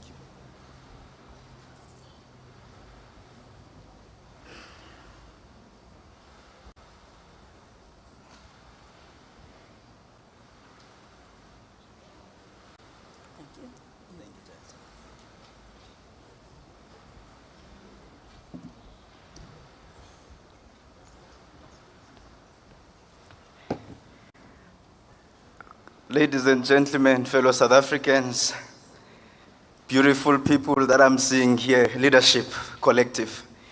I think what is clear to the Commission is that you've got in the ACC an organization that will work with the Electoral Commission, an organization that will observe, respect, and uphold the Code of Conduct. But of course, the solemn oath that I've just taken here is something that not only the ACC must live up to. In the Western Cape, we've seen some criminals removing our posters. We had to go to the police station, at least in 2 municipalities, that is Cape Town and Overstrand municipality, to open police cases with the police and say, investigate these crimes. We would like the IEC to respond to the letter that we've written to you and follow up on this criminal behavior. Because we don't want intolerance in this election. We want an election that is based purely on free, fair, and an election that has integrity. That is why ACC has been given a #1 spot today. It's #1, not because it's an accident. God has spoken. And we are saying we thank our God. And those people have been praying for ACC every single day. Death penalty will be implemented immediately on the 30th of May this year. We will kill those people who kill other people. We want to ensure that there is a law that acts as a deterrent to those who involve themselves in murder. You can't have more rights than those people that you have killed. If you rape in this country under a government of ACC, we will send you to jail for life, not these hotels that were saying under this government, a jail, not a 5-star hotel. But this government of ACC will ensure that everybody who steals from the poor, who steals from you, who take your money, goes to jail for life, not to come back. Thank you very much, and may God bless you. Thank you very much. No killing, please. Allied Movement for Change, please. Do you Remember, pledge? we don't. Yes, we I are do. not Thank you. campaigning. We're pledging.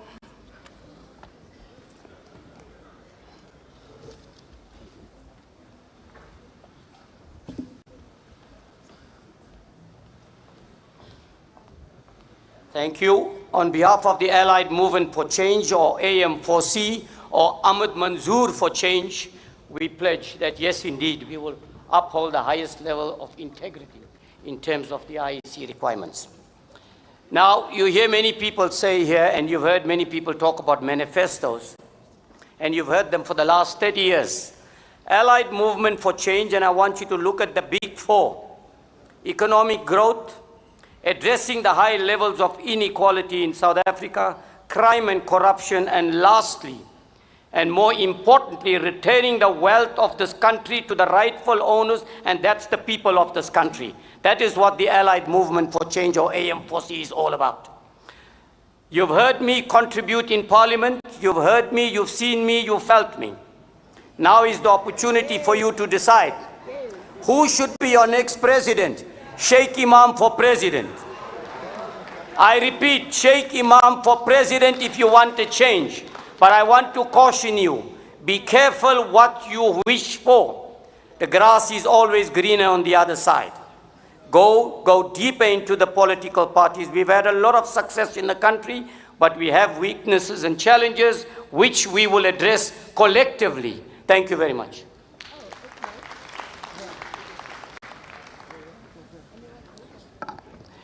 Thank you very much. The next batch, it's Azanian People's Organization, Build One South Africa, Citizens, Congress of the People, Conservatives in Action. I'll repeat the list in that order. Let's go, please.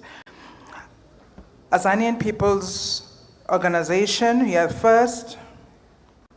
Build One South Africa, next. Citizens, Congress of the People, Conservatives in Action. In that order, please. Let's go. Azanian People's Organization. You pledge? We do.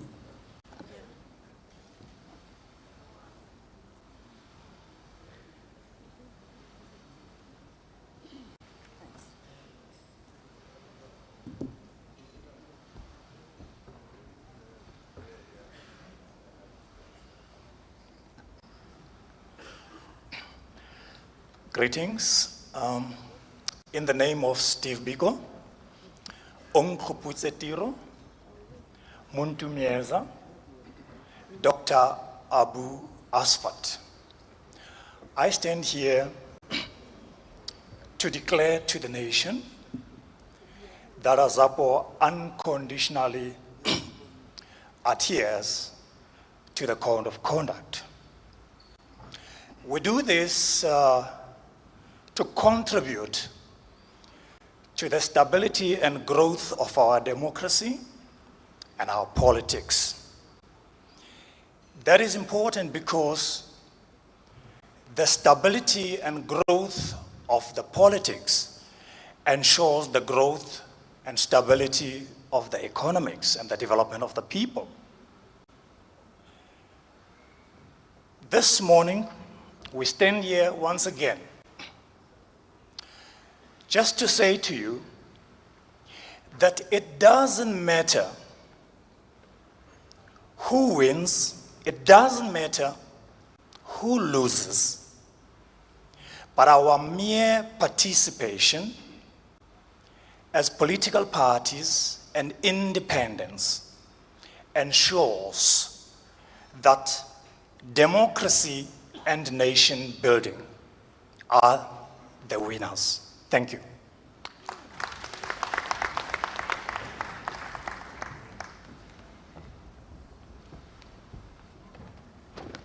Thank you very much, sir. Build One South Africa, please. Do you pledge? We do pledge.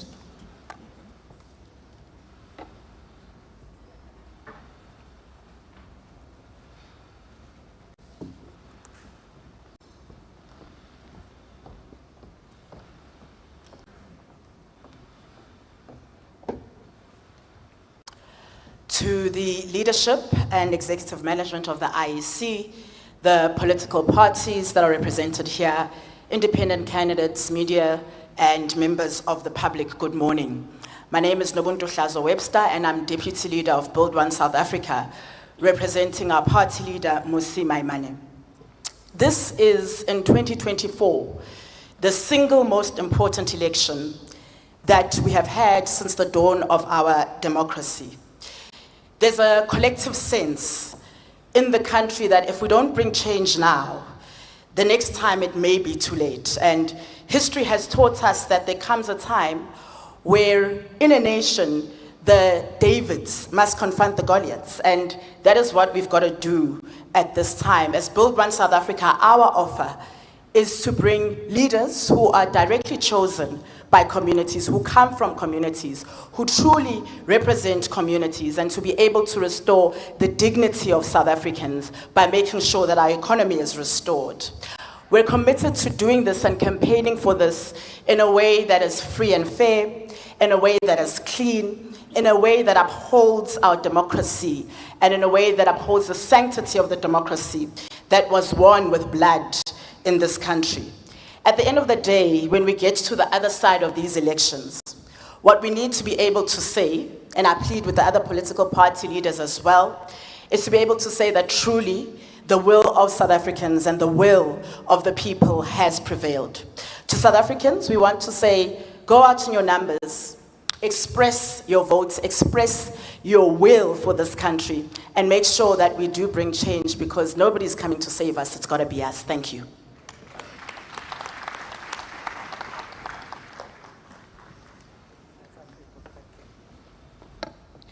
Citizens,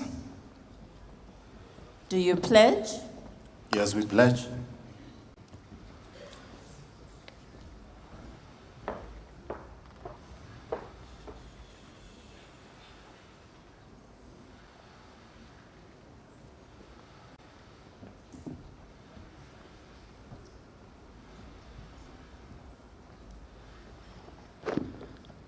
Bongani Baloyi, I don't want to be Shiloba at this point. It's gonna be a long day. Tobel, Erike leboe kudu kudu sebaka so mphileng sona mo tsamaishi wa lenaneo. My name is Jan Mohano. I'm the national leader of Citizens. You can find out more about us at citizens.org. We are a movement primarily aimed at encouraging professionals and the youth across gender, across race, to participate in democracy. It will seem at this point in time the most skilled South Africans have delegated the complex job of managing the country to the least skilled people.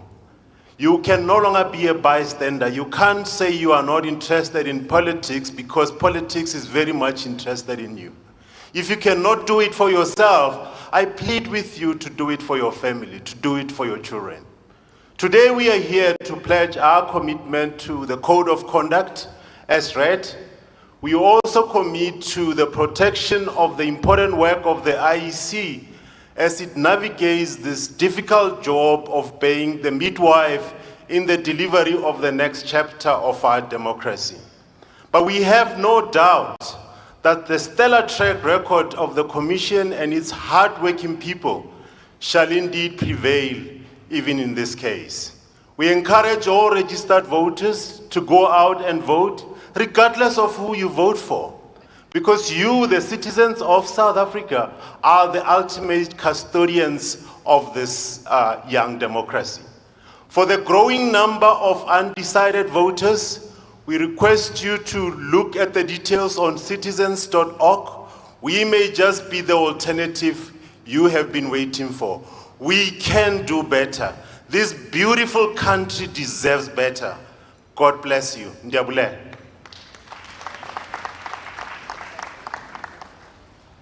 Congress of the People, please. Do you pledge? Yes, I pledge.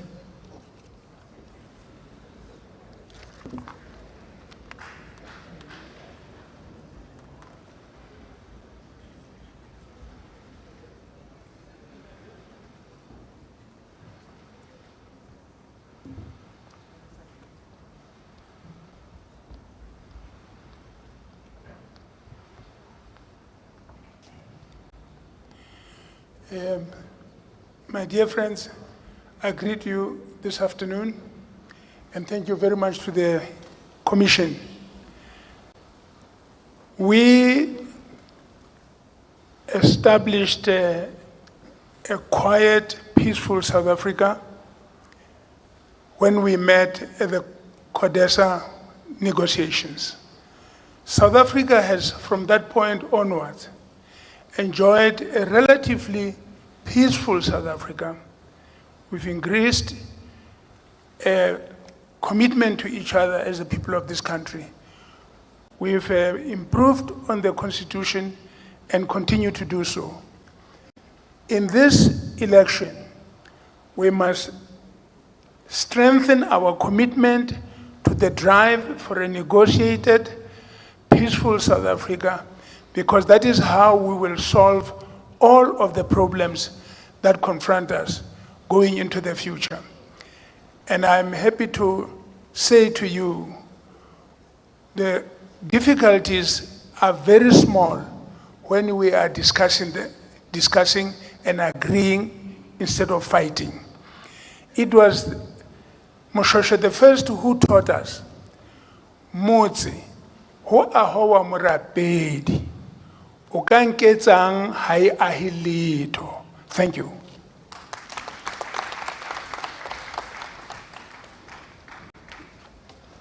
Thank you very much. Conservatives in action. Do you pledge? I do pledge. There you go.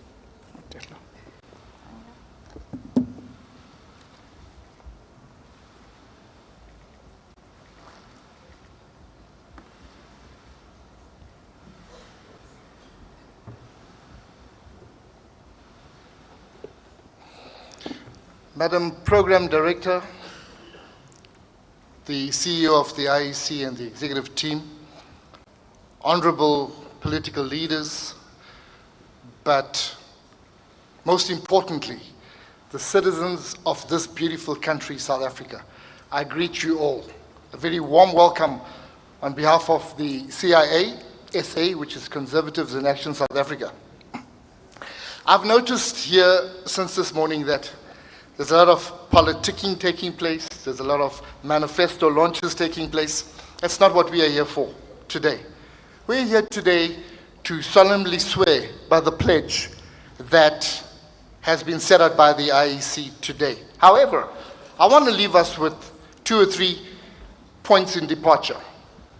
A wise man once said, I'm not going to give names, but said the following: if the system does to you what apartheid did to you, then do to the system what you did to apartheid. The second point I want to make today is to say the following: if we always do what we always did, we are always going to get what we always got. Now let that sink in, because this is why we are where we are. And it's pointless constantly arguing and debating about things, but not putting action to it. Faith without works is dead. So I am imploring us today that when we get to the ballot box on the 29th of May 2024, that you think with a mind cleared, but make it a heart's decision. Not a favored decision, but a heart's decision, and put the country first. On behalf of the Conservatives in Action, South Africa, and the President, Samuel H. Kennedy, I would like to thank you for this opportunity. Thank you.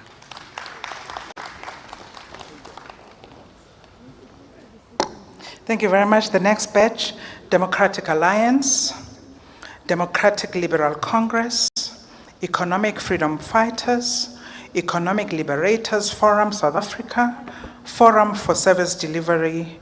Let's go in that order. I'm going to go through the list again. Democratic Alliance, Democratic Liberal Congress, Economic Freedom Fighters, Economic Liberators Forum, South Africa, Forum for Service Delivery.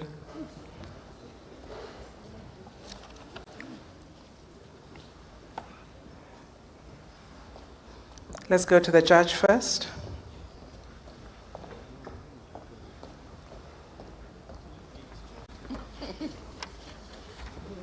Do you pledge? So help me God. There you go.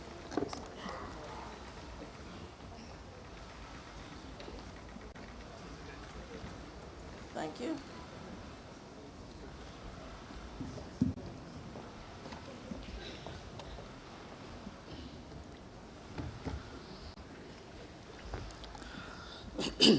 Commissioners, ladies and gentlemen, it's a great privilege to be here today to reaffirm the Democratic Alliance's commitment to our country's constitutional democracy. We have a proud record in fighting to preserve, protect, and uphold our constitutions in the face of assaults over the years. But the 2024 general election presents the greatest opportunity and challenge that our democratic dispensation has ever faced. This is because, for the first time in 30 years, one-party rule is set to come to an end. This reality makes the 2024 general election fundamentally different from any elections that have come before. South Africa's democracy is now in the throes of a fundamental transition into a new era of truly competitive elections. We are excited and energized by the maturing of our democracy, and we're working flat out to ensure that we use this opportunity to bring positive change to the people.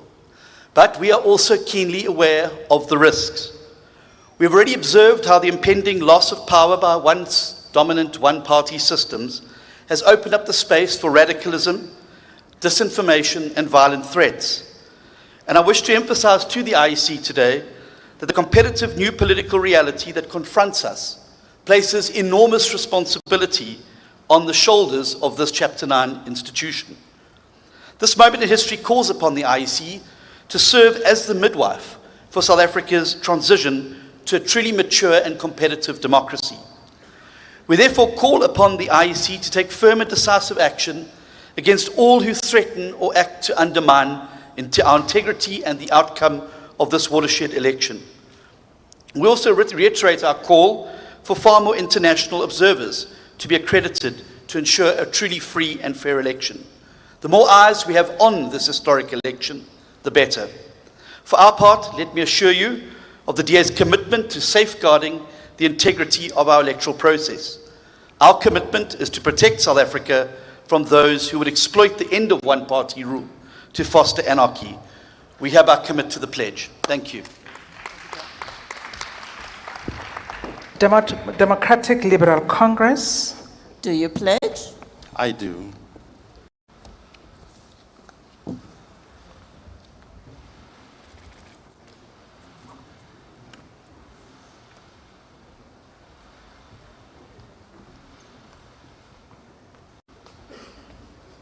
All protocols observed.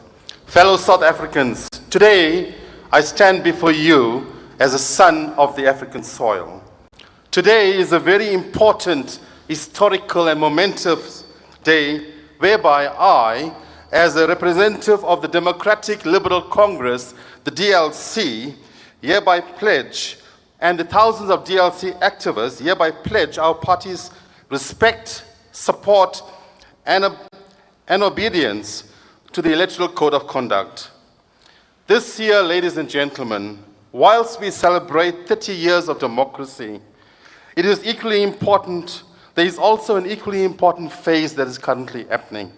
And that phase is the politics of change.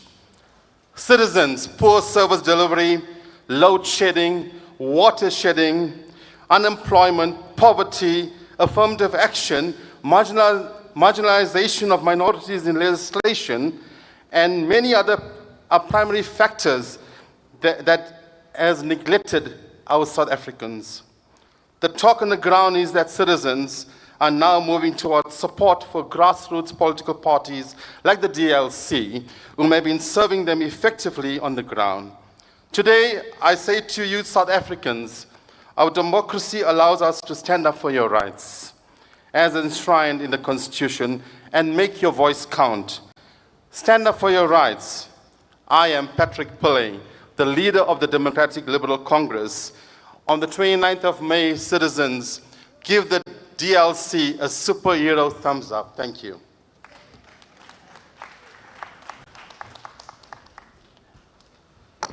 The Economic Freedom Fighters, please. Do you pledge? We do.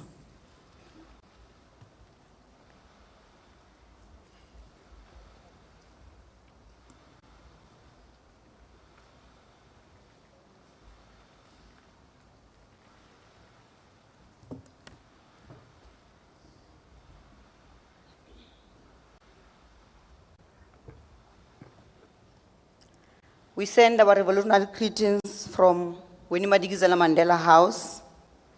We greet the leadership of the IEC, judges, diplomats, leaders of political parties, and fellow South Africans. The EFF commits itself to uphold the Electoral Code of Conduct. We will ensure maximum discipline from our ranks and take swift action against any of our fighters who undermines the Code of Conduct. We join in the call for great political tolerance throughout the campaign. The democratic right to vote must be protected by any revolutionary means possible. Each South African must feel free to vote, and the IEC must guarantee that this happens in secret. We reiterate our call for the IEC to avoid usage of SATU members as voting station presiding officers. We reiterate our call for IEC to not use the trade union personnel who have put their weight behind a political party contesting the elections. We further call on the IEC to use ballot boxes that are as transparent as the bowl on the table that was used for the draw for the order of the ballot papers today. Above all, and because 2024 is our 1994, we call on all parties to be ready to accept a free and fair electoral outcome.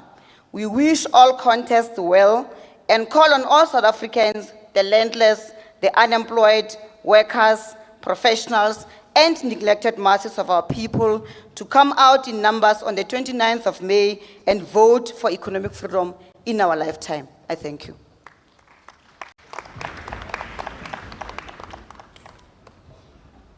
Thank you very much. The Economic Liberators Forum, South Africa. Do you pledge? We pledge.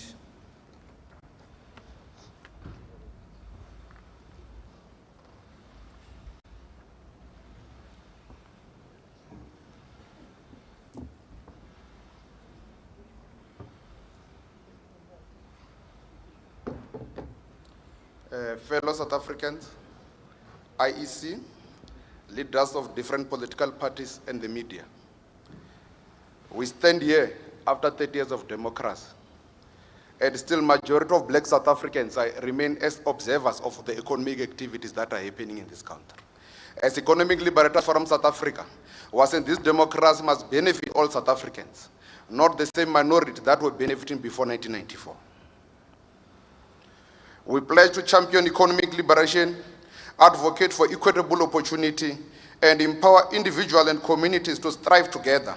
We stand committed fostering innovation, sustainability, and prosperity for all. We are also going to advocate for accountability. We want to build a government where those who hold those who are deployed in government are protected. I stand here 5 years later after my father was killed in Wembe district for exposing the VBS. We continue to see the beneficiaries of VBS roaming in the street being still deployed in government. Was saying everyone who commit crime irrespective of their status in the country, they must be held accountable and they must be taken to prison.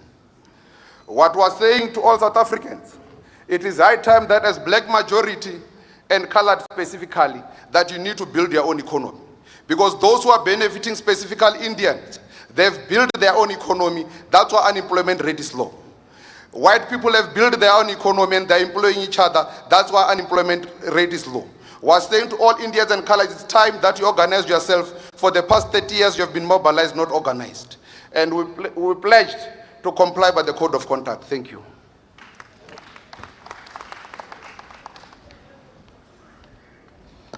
Thank you, sir. Forum for Service Delivery, please. Do you pledge? I pledge.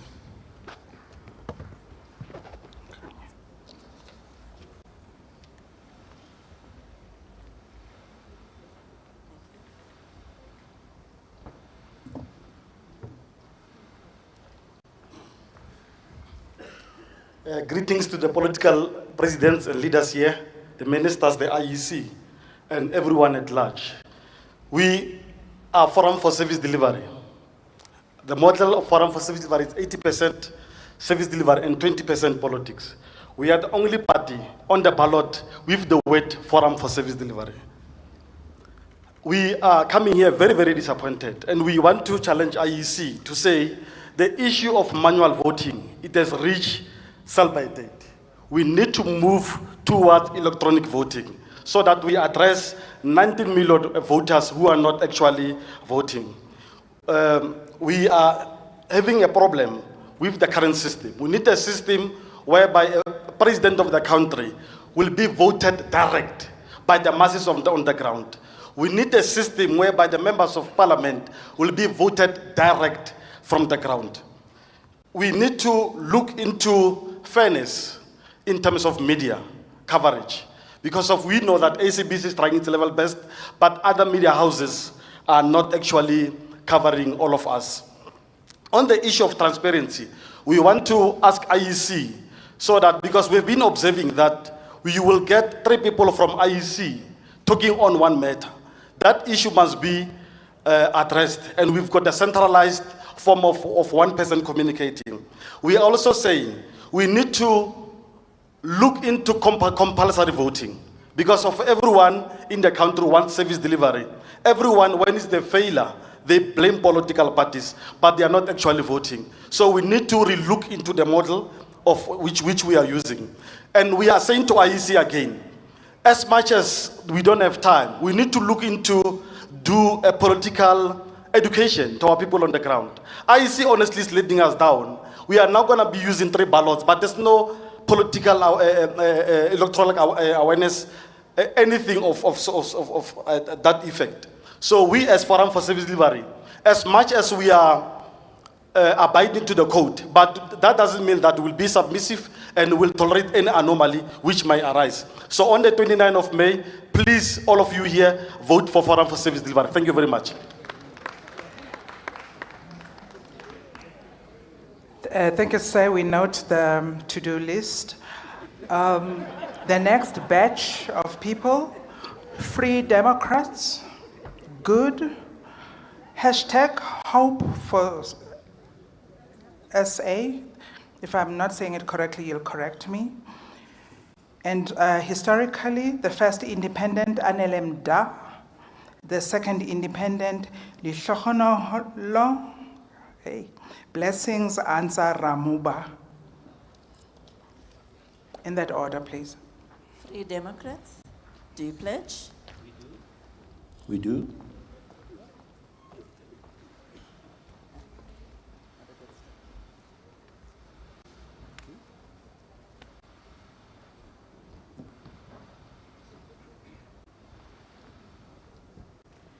Mr. Chairman, Mr. CEO, Judge Pillay, on behalf of the Free Democrats of South Africa, we pledge to adhere to the Code of Conduct of the IEC. We shall respect those who disagree with us. Furthermore, Mr. Africans, a bunch of professional people started this. None of us are politicians. Maybe it's showing. We say that every South African, everyone, should have a basic human right. And for 30 years, Mr. Chairman, it's been neglected in this country. In this country, to this day, we have apartheid in healthcare, an apartheid between haves and the have-nots, and the governing party has done nothing about it. We say that the only way we achieve quality healthcare for every South African is if every South African has a medical aid. You gotta go in South Africa to things that are working. If you can find anything in South Africa that's working, that is priceless. And private healthcare, ladies and gentlemen, is working. State healthcare is not working. The ministers and the MPs of the governing party, they don't go to state hospitals, but they want you, the voters, to go to state hospitals to do what they die before your time. Die before your time. It's a crying shame. It's an insult to humanity. We should vote for a medical aid for every South African, fully tax funded. That is what taxes should be used for. Thank you very much. Thank you very much. You did campaign, sir. Good, please. Good. Do you pledge? We do.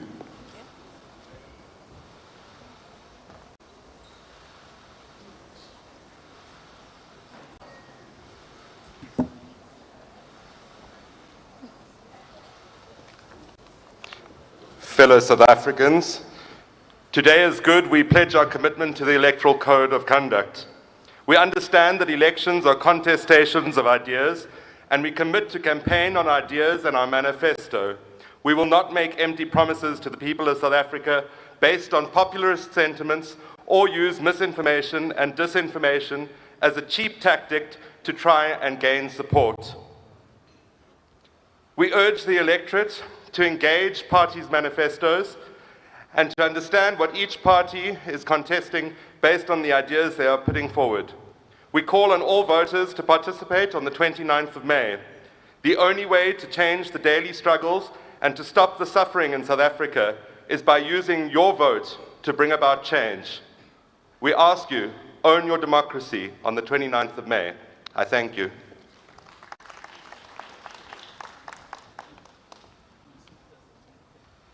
Thank you very much. Hashtag hope for SA.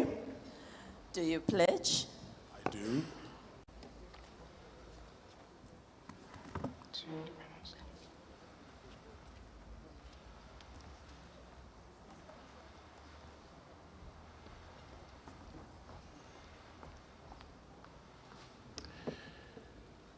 Good day, goeiemorgen, dumelang.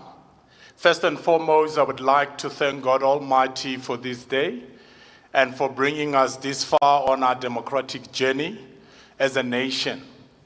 And on behalf of Hashtag Hope for SA, I stand here proud and privileged to represent millions of unheard voices of South Africans across racial and cultural divides who have lost hope in the current political discourse and are desperately hoping for a new wineskin with an alternative solutions to our current challenges, which can bring real change in our lifetimes. So we do pledge and abide by the IEC Code of Conduct for free and fair elections, and we pray that the Lord will bless South Africa. I thank you.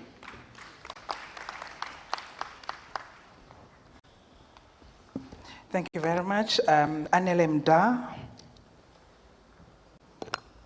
Do you pledge? Yes, I do. Thank you.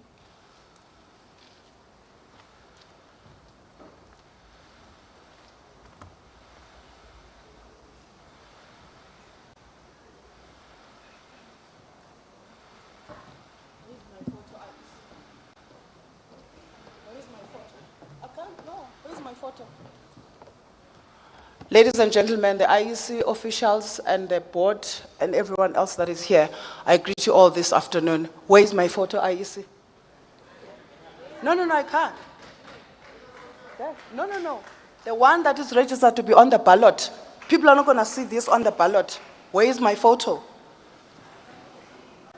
The other political parties have been having their banners there, their logos. Where is my photo? I was asked to send a photo that is going to be on the ballot, and I did. Where is it? No, but it must be reflected here. People are not going to vote for an empty space when they are voting for me.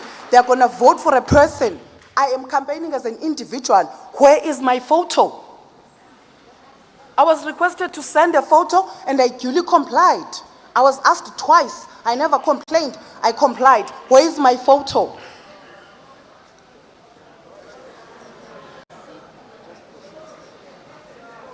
No, don't say it, just proceed.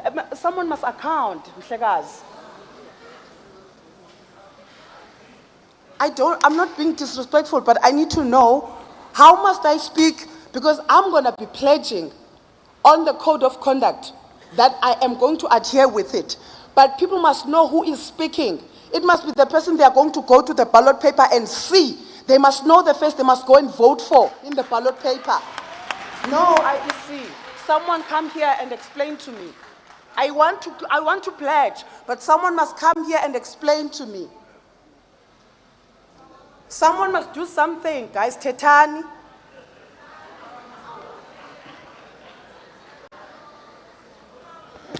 Anele, you make a good point.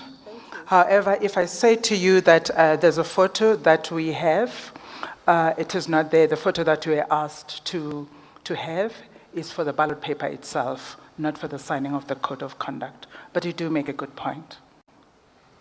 And because of that, I say to you, I am sorry that we have not met your expectations, but we will help you have your photo. Thank you, ma'am.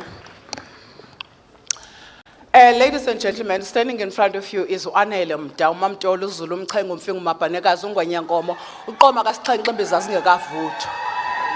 Ndingumntana omqhuba ndiphuma ngapha eMampondweni eBizana. Ndikhulele eFlagstaff ndime apha njengomntana ozonika ithemba kubantwana bomzi waseMzantsi Afrika that every single dream of a black child is valid. If you would have come across me when I was 5 years old and told me that one day, 30 years into our democracy, I will stand in the midst of eminent people of our country who are willing to give this country another chance to say this democracy will not fail in our time. This democracy will work and work for its people. I'm standing here to say, I'm not only coming here to pledge that I will hold myself accountable in how I campaign. I will ensure that these elections remain about the people of South Africa. They remain about a conscious decision that must be ensuring that by the time we leave the ballots, all of us on the 29th of May, there's hope that has been restored. There's dignity that has been retained. There's dreams that have been validated, and there's aspirations that have once more been recaptured by seeing the democracy of our country being worthy and deserving of the sacrifices that brought it into existence. I'm standing here to formally and duly accept and comply with the code of conduct of these elections as a contestant, and I hereby plead to every single South African that will be supporting my campaign. Do so with respect. Let's coexist. Let's allow every single opposing view to take shape on the ground. And let's ensure that South Africa has peaceful and free and fair elections. I thank you.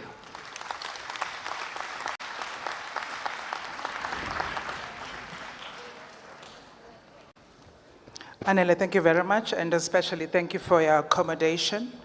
And I'm going to extend a sincere apology to all independents.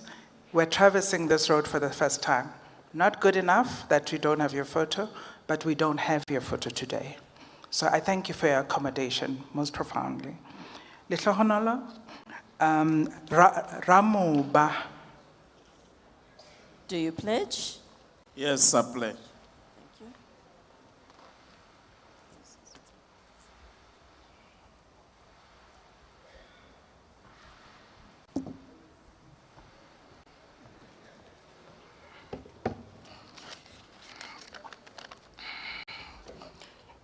Good day, ladies and gentlemen. The IEC has got a mandate to be fair, but this is not fair. We're actually starting very bad. I'm not happy for the fact that we are not displayed here. And I hope that this is the last time. It will never happen again. My name is Blessing Ramova, to those who know me, and I'm the president of Employment Rights Party. I'm also the president of Mining Forum of South Africa, where my activism started. I will be contesting as an independent candidate under the Employment Rights Party. And the fact that we came forward is because of the failures of the current government since 1994 in order to fulfill the promises of the past. And we are very angry in nature because of the high unemployment rate that which our people, it's affecting our people, the poverty and inequalities in our communities. Our people are poor and are dependent on grants. About 18 million of South Africans currently are dependent on grants, and the current government is feeding or bribing our people with 350s because they recognize that they failed to lead this country. In this country, we are producing nothing, but we import everything that which we use in this country. We have got mining, we have got minerals in this country, and we are not beneficiating.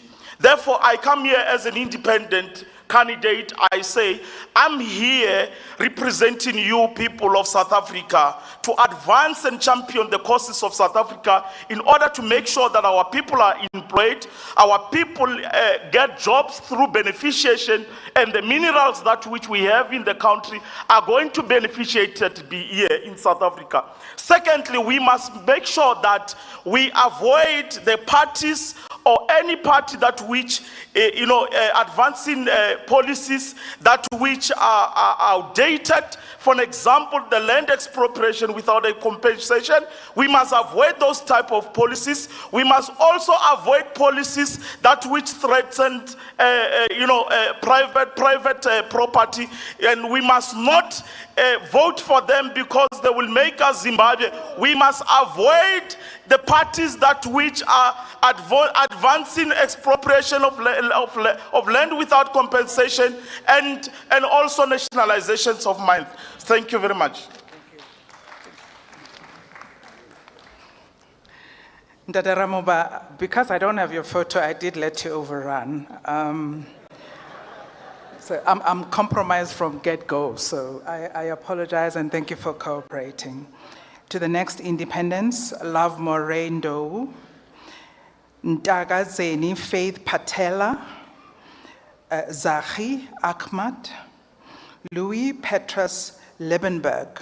I don't have your photos either, so I'm going to ask you to bear with me, and we do apologize profusely for that lack of parity in terms of exposure. Thank you. Love, are you love? Come. Love Ray and Do. Do you pledge? Thank you. Yes, I do.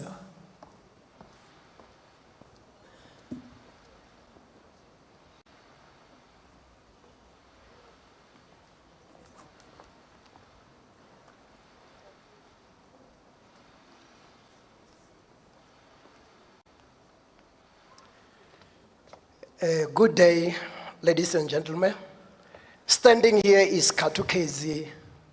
I appear to you today as I represent Mr.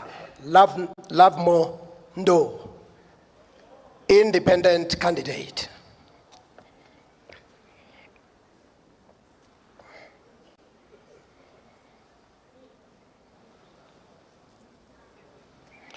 I, Lavmo Ndo, I read his pledge as an independent candidate. I pledge to commit myself and my supporters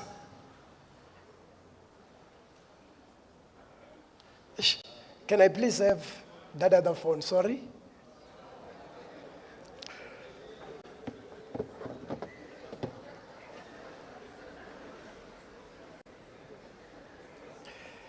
I will definitely be on time.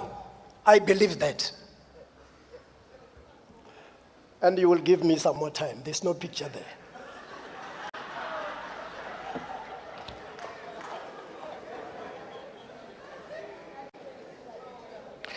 Actually, I'm here to pledge to his commitment.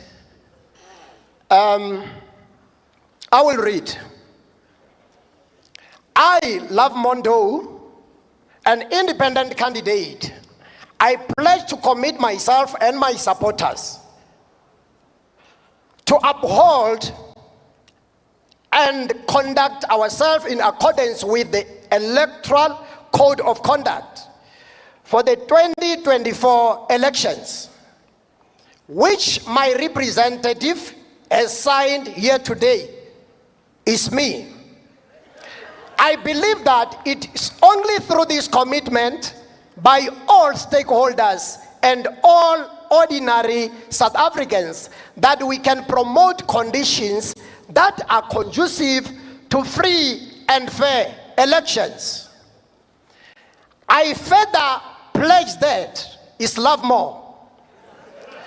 I and my supporters shall condemn any action that may have the desired effect of undermining the free and fair conduct of elections. And we shall accept the results. We shall accept the results of the election or challenge the results in court.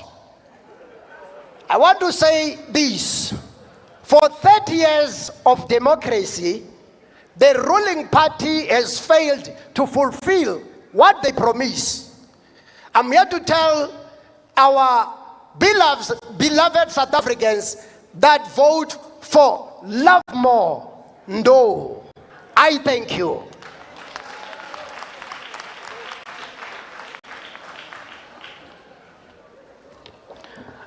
Is that your cell phone?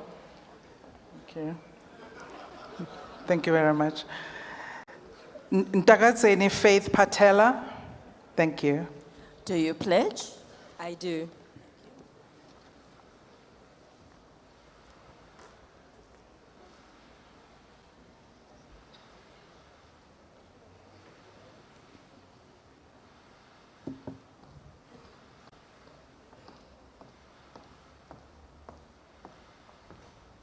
I greet you all in the powerful name of freedom and justice.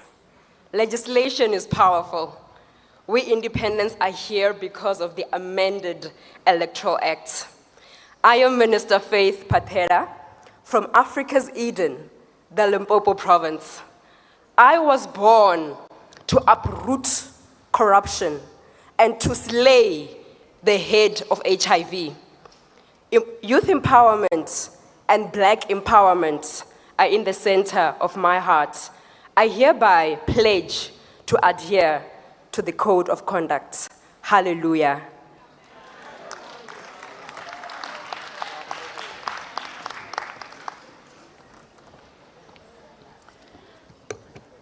Louis Petrus. Oh no, hang on a minute. There I go again, skipping. Zahi Ahmad, I believe, is not here. Okay, confirmed. Louis Petrus Liebenberg. Hello. Do you pledge? I do.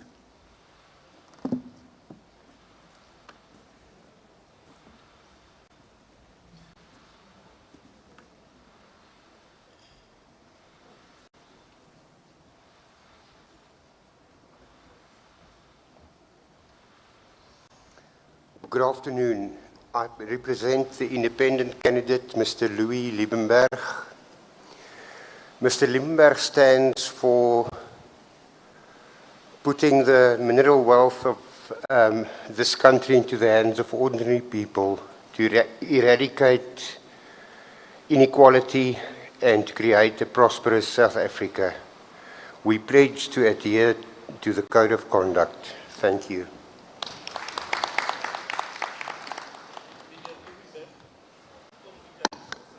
Thank you very much, especially to all independents. The next batch, Inkatha Freedom Party, National Colored Congress, National Freedom Party, Northern Cape Communities Movement, Organic Humanity Movement. I'll repeat the order. Inkatha Freedom Party, National Colored Congress, National Freedom Party, Northern Cape Communities Movement, Organic Humanity Movement, in that order.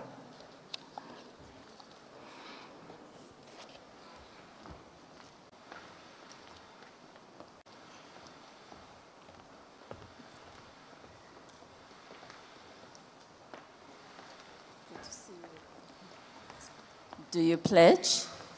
Yes, we do.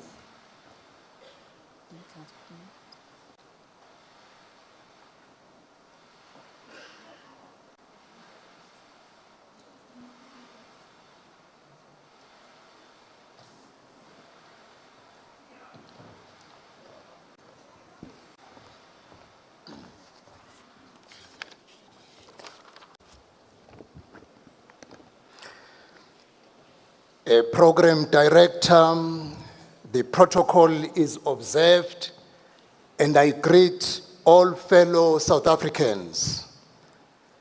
On behalf of the IFP, I commit to uphold the spirit, principles, and provisions of the Electoral Code of Conduct in 2024. For 30 years, the IFP has championed free and fair elections as a foundation of democracy. We enter the 2024 elections in the same spirit of service to this great nation. We know that free and fair elections are only possible when every participant plays by the rules. We therefore call on all South Africans to become activists in this campaign, holding representatives accountable for campaigning peacefully, honestly, and fairly. Your vote is your most powerful tool to shape the future. Make sure that your vote is respected by rejecting manipulation, intimidation, and inflammatory rhetoric. Let us bring back integrity into governance. On the 29th of May, the IFP urges the 27.7 million voters to flood the polling stations. Your strength is needed for the work that lies ahead. The IFP invites you to partner with us as we rebuild South Africa. The IFP respects the role of the Electoral Commission. We support the work it is doing as it is mandated to do so to secure and protect genuine democracy. The IFP will honor this pledge. Thank you very much, Chairperson.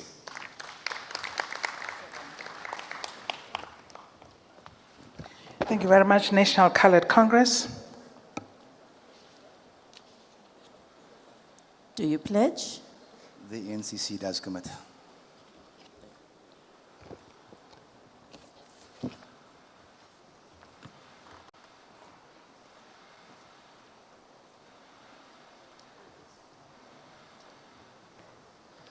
Good morning. The National Colored Congress does commit to abide by the ICC rules and regulations for election 2024. We are as committed to these rules as we are to ending the degradation of the colored people. There has not been a single political party in the history of this country who has stood up in defense of the colored people while the ruling party has stepped on our dignity. There has not been a provincial person in our province when leaders of the governing party make derogatory statements about the leadership capability of colored people who have come out to defend the colored child. This is why we are here. We are committed to this as well. Ultimately, we are committed to ending the carnage in the colored communities where gang wars on the level of the wars in Iraq and in Palestine continue to rage, and nobody says anything about this. The NCC is in full support of the IEC because it's the one function in this country that does its job well. It's delivered for us 6 national elections with no complaints. We ask that certain political leaders, when they learn that swart gevaar no longer works, they want to put the fear of election rigging in the population. Our people must come out and vote. Our people must come out and change their voting patterns. And then South Africa will be what it can be, the greatest country on earth. I thank you. I have none ambition to be a president in this country like many people do. My sole ambition is to deliver this country what it needs. Its first woman president. Thank you.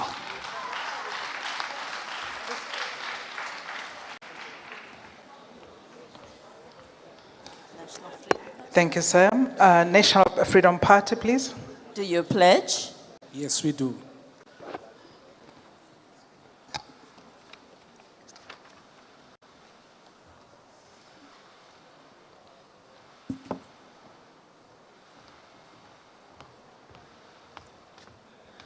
Madam Program Director, the leadership of the IEC, leadership of government, leaders of political parties, and to all those in this august house, and to the millions of South Africans watching, on behalf of National Freedom Party, we commit to uphold the Code of Conduct of the Electoral Committee. With that note, as National Freedom Party, we want to put it on record that in our 13 years of establishment, we have fallen victim of political intolerance. I'm standing here, we have buried over 15 people because of the no-go area attitude. We promise to uphold and respect and welcome those who come to those areas and vote. We also want to caution many people of South Africa that 30 years into democracy, let us accept change. Let us be the change we want to see. On that note, Madam Chairperson, we say we will respect the Constitution, we will uphold it, but also IEC. Can we not find ballot boxes in the valleys and in the rivers because it compromised the integrity of our elections? Thank you.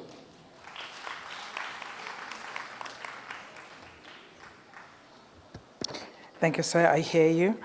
Northern Cape Communities Movement. Do you pledge? We pledge. No. Oh, so you are you from, you are from Organic Humanity Movement? Excuse me? Yes. Correct? Organic Humanity Movement. And on behalf of the Organic Humanity Movement, do you pledge on behalf of that organization? Yes, we pledge.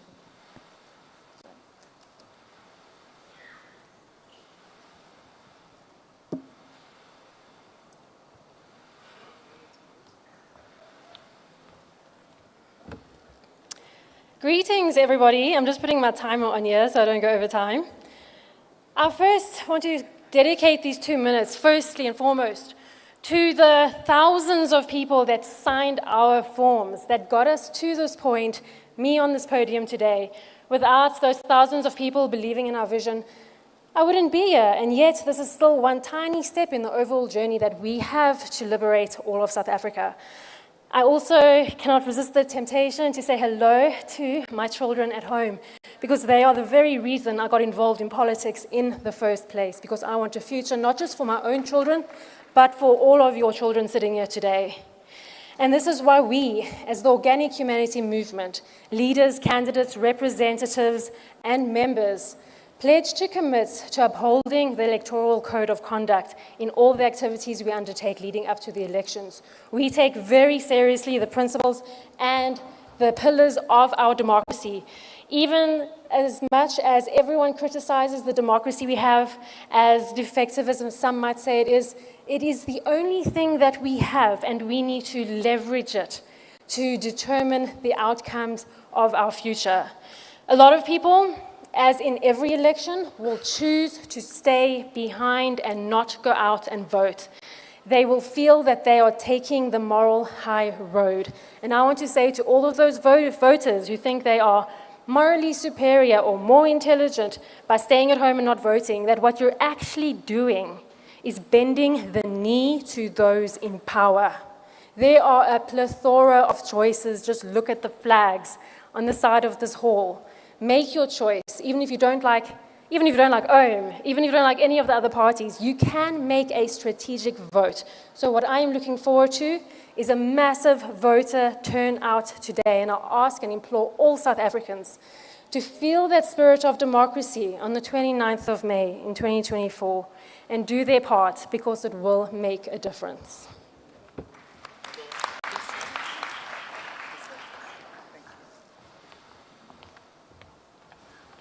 Thank you very much. Judge, for the record, we don't have a representative for the Northern Cape Communities Movement, and as you picked up, it's the Organic Humanity Movement. The next batch is the Pan-Africanist Congress of Azania, Patriotic Alliance, People's Movement for Change, Referendum Party, Rise Mzansi, Sizwe, Umma Nation. I'll say that again. Pan-Africanist Congress of Azania, Patriotic Alliance, People's Movement for Change, Referendum Party, Rise Mzansi, Sizwe Umma Nation, in that order.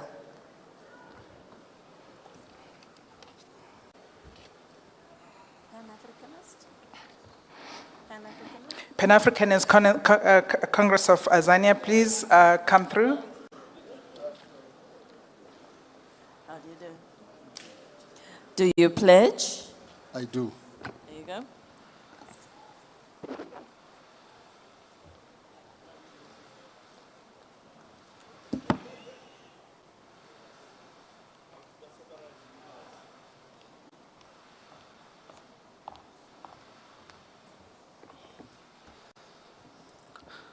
Program Director, and greetings to everyone. The Pan-Africanist Congress of Azania, as we all know by now, is a political survivor from the school of hard knocks. We understand the rules of the elections game very well. We understand the written and unwritten rules, and we pledge to abide by the spirit and the letter of the rules. Above and beyond the regulations of Electoral Act, we bring a particular enriched lesson. The prophets of doom have often said that we are dead and buried, and it is obviously a blue lie. We rise, like they say in the biblical story of the Easter experience. We rise all the time when haters wish us away. We rise and send a very strong message: Valdez is coming. They thought Valdez was no more, but they did not have the evidence of the dead body or even the knowledge of anyone who attended the funeral. He came back when they least expected, and he sent a message: go and tell them that Valdez is coming. We call on our supporters and followers and potential voters to remember where the PAC comes from and where it is going. Those who did not believe this message are shocked to see the PAC going from strength to strength. It is because we are deeply rooted in the soil. We are watered by the rains of the African gods. We put our faith in the people. We pledge to abide by the rules. As figang as Kaleleki.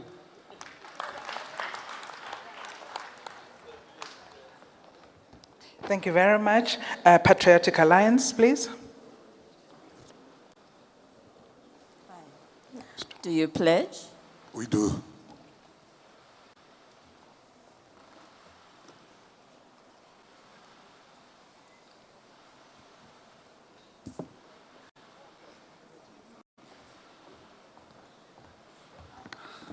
I greet you all in that wonderful name of God our Savior. I represent the Patriotic Alliance. I also represent, in our country you get two types of politicians. The ones that come from jail and the ones that go into jail. I represent the ones that's coming from jail. I just want to... I also heard a gentleman talking here about... I just cannot say nothing about it. Gentleman was talking about prison being a five-star hotel. I'm not going to say much about it. I just want to say anybody that tells you prison is a five-star hotel has either one, never been to prison, or two, never been to a five-star hotel. In conclusion, I would like, we are so used to complaining. I would like to honor the IEC, that you guys are doing a great job under very difficult circumstances. All eyes are always on you, and we criticize you when we lose. When we win, we say nothing. But I want you to know that we respect you, and we shall abide by the rules.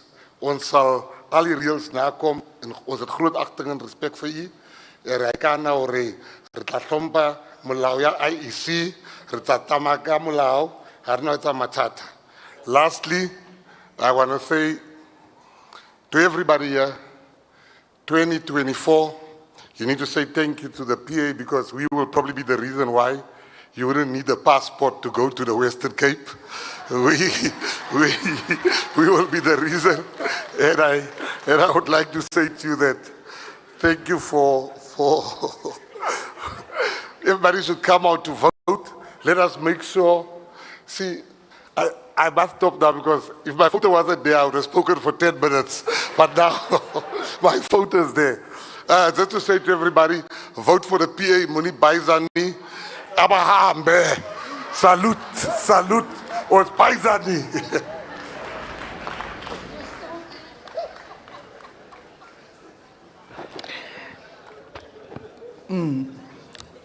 People's Movement for Change, please.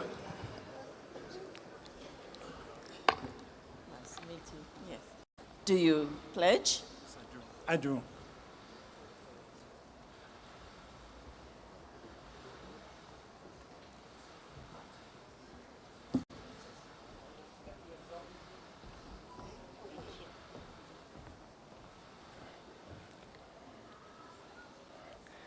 Thank you, Your Excellencies, Honorable Leadership of the IEC, equally so the IEC Cabinet members and leaders of all political parties.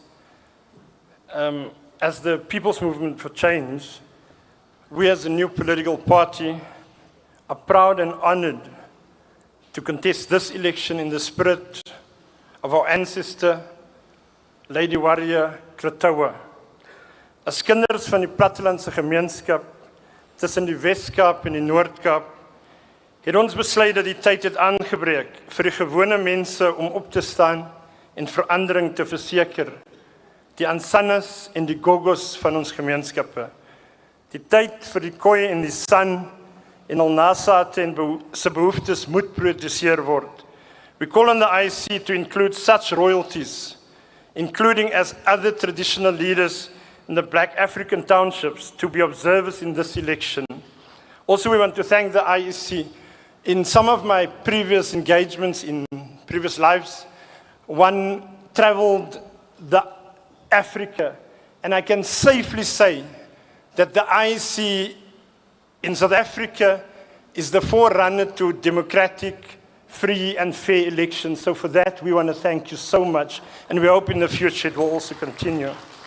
On behalf of, we're calling on the IEC to ensure that the poor and working class communities, though, can have an equal experience on voting day as the affluent suburbs, and that they're not undermined through long queues. On behalf of all candidates contesting this election and the banner of the PMC, we will respect and adhere to the letter and the spirit of the rules of the Electoral Code of Conduct as contained in the electoral legislation. The PMC is committed in creating a society built on equality, justice for all, and opportunities for families and communities where every individual's rights are respected. In closing, I also just want to say that as equally one other political party made a call on the IEC nationally, we want to say that that particular political party in the Western Cape, please make sure that we don't see the undermining of staff in the IEC in the Western Cape, because clearly so. The previous speaker, Gayton McKenzie, when you spoke about the Western Cape and the PA, the PMC is here for the Western Cape and the Northern Cape. Thank you very much. Referendum Party. Referendum Party. Okay. We don't have a representative for that. Rise Mzansi, please. Nice to meet you. Do you pledge? We do.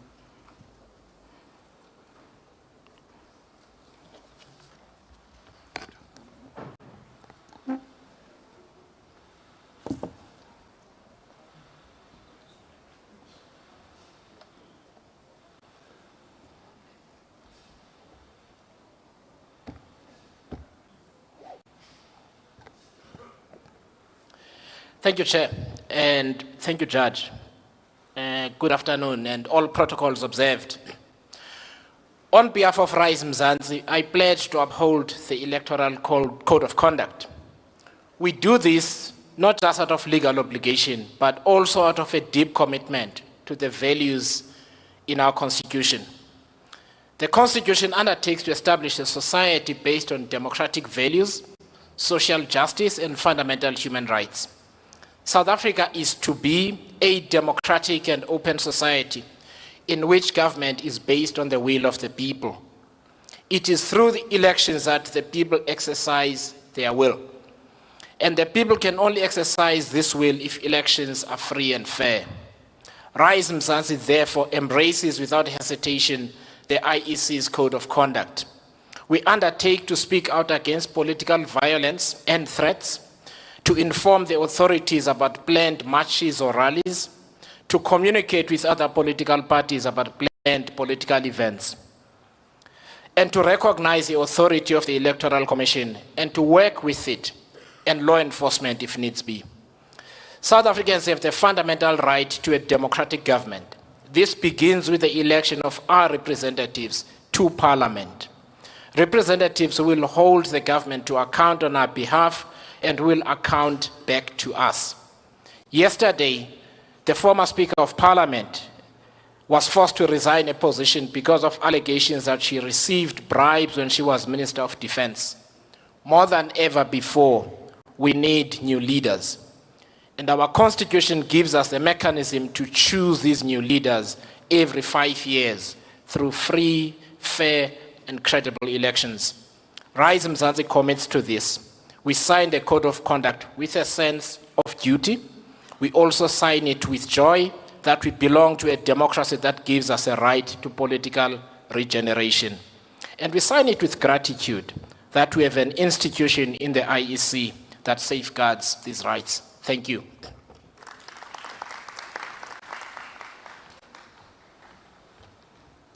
Thank you very much. Sizwe Uma Nation. Do you pledge? We do.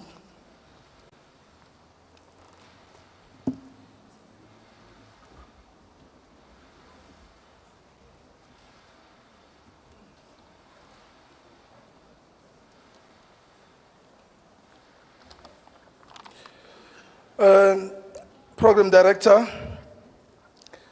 the IEC, different political leaders, dignitaries, the media, the judges, and fellow South Africans.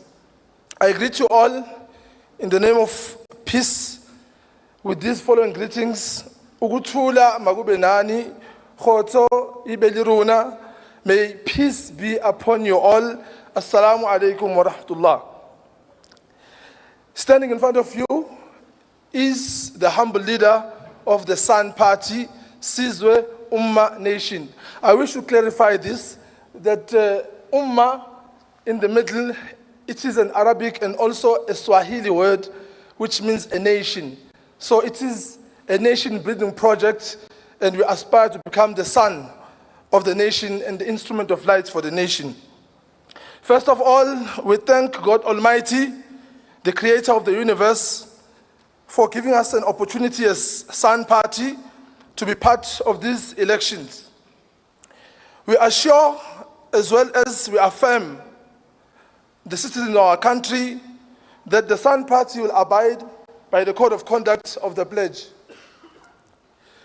At Sun Party, our mission and our vision is to bring God Almighty and God consciousness in every home, in every school, every community, and in the entire country.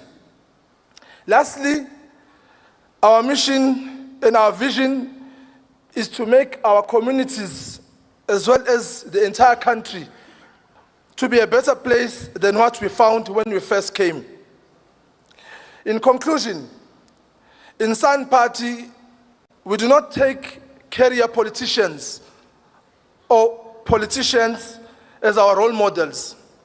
Instead, we look up to the prophets and messengers of God, which are found in the divine scriptures, be it the Torah, the Mosaic Law, the Bible, the Good News, as well as the Quran.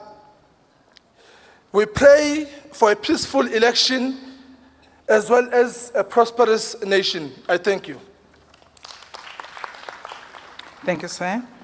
The next group, South African Rainbow Alliance, South African Royal Kingdoms Organization, Umkhonto weSizwe, United Africans Transformation, United Democratic Movement, United Independent Movement, Frey has France Plus, still can't pronounce that properly, I apologize, Shiluva, in that order.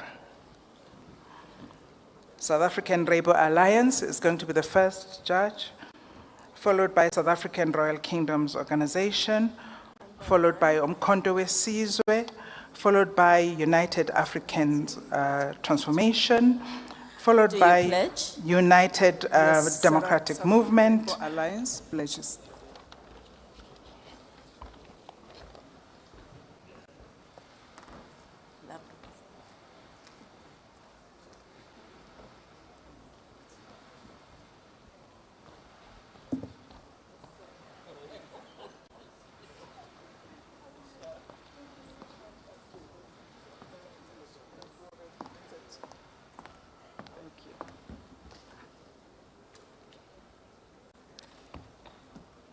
Thank you very much to the program director.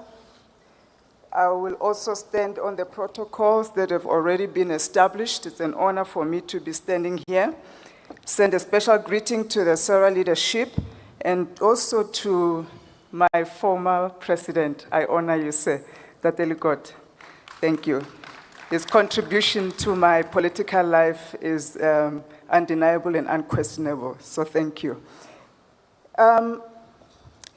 I want to first acknowledge some of the IEC staff members that have been really, really helpful to SARA and led by, of course, the executives. I would like to acknowledge Akane Mushwani, Tato, Mute, Kikitso Siane. You were truly amazing and you ensured that we had a smooth ride as first-timers. I also want to pledge on behalf of South African Rainbow Alliance to the Code of Conduct. South African Rainbow Alliance stands for competence, merit-based leadership. We stand for professionalization of the public office and the political landscape.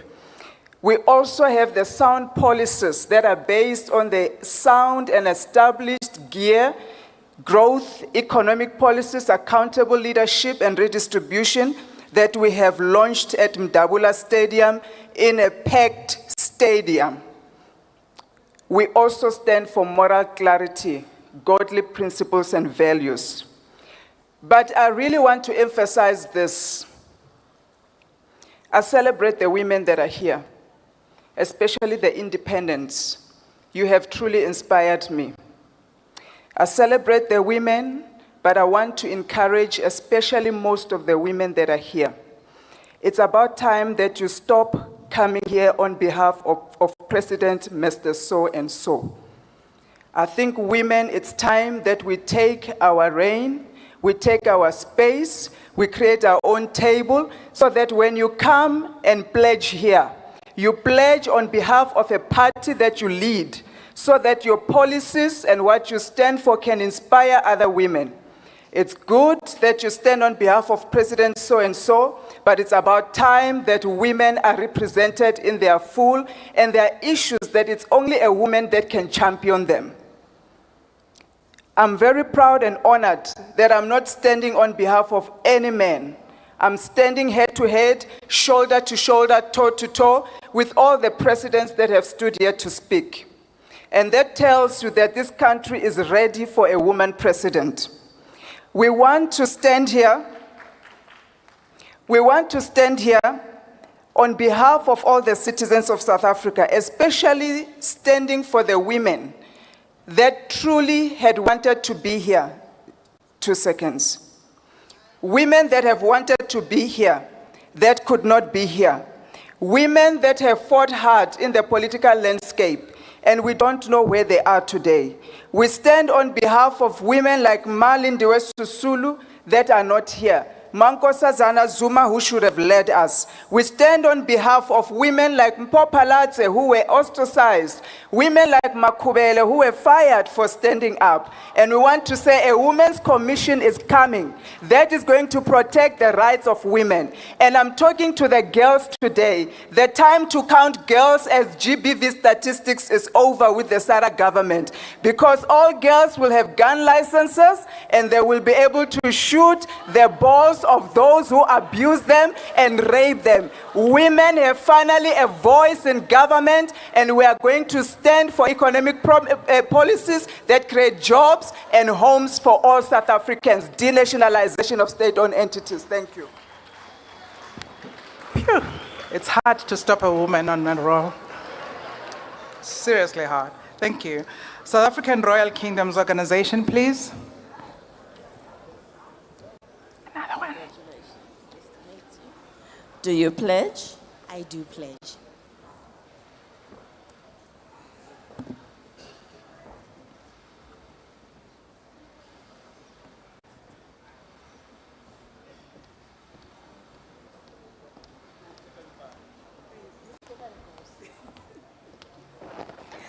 Good afternoon, everyone.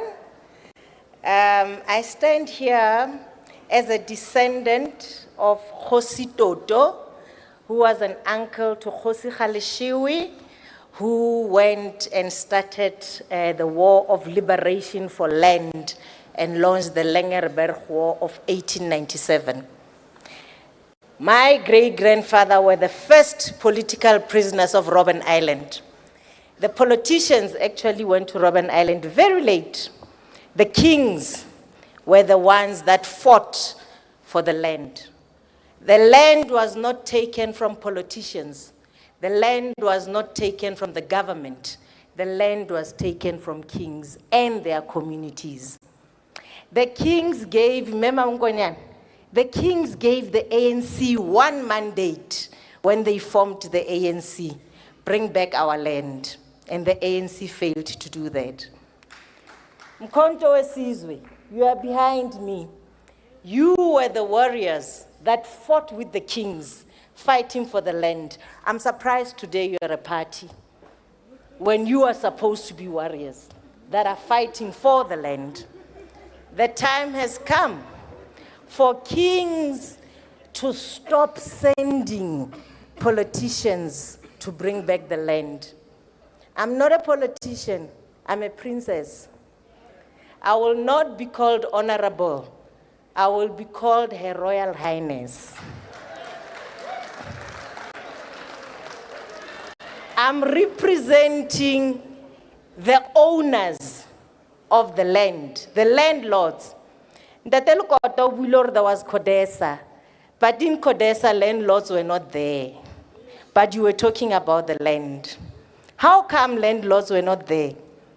How come we still don't have, even today, the minutes of the Codesa? How come, until today, the land issue is just a manifesto item? For us, as kings and queens of South Africa, the land issue is not a manifesto issue. It's actually personal, because our forefathers died for this land. To this day, we haven't received their remains. I haven't received my grandfather's remains to bury them properly with his elders to this day. But thank you very much. We pledge as the South African Royal Kingdoms, as kings and queens, we uphold the rules of the country. We are actually natural leaders that were actually ordained by God. We do not stand for terms as kings. When you're a king until you die. When you're a princess until you die. We have given the apartheid government a chance. We have given the democratic government a chance for 30 years. I think it's about time that all South Africans gives traditional leaders and kings a chance. Thank you very much. Thank you very much. She didn't pledge to keep time, so Umkhonto wesizwe, please. Do you pledge? I do.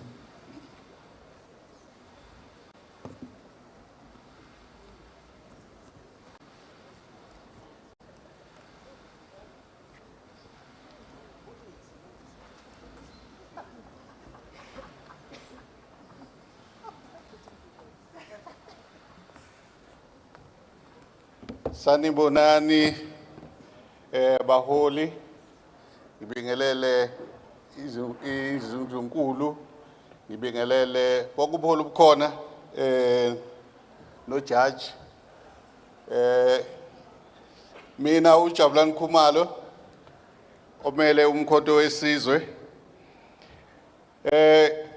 I stand here to represent and on behalf of Umkhonto wesizwe, our president, Jacob Gedleyihlekisa Zuma, a visionary, patriotic, and selfless leader of all peace-loving South Africans, traditional leaders, traditional healers, religious leaders, patriotic citizens, and the native ancestors of our land.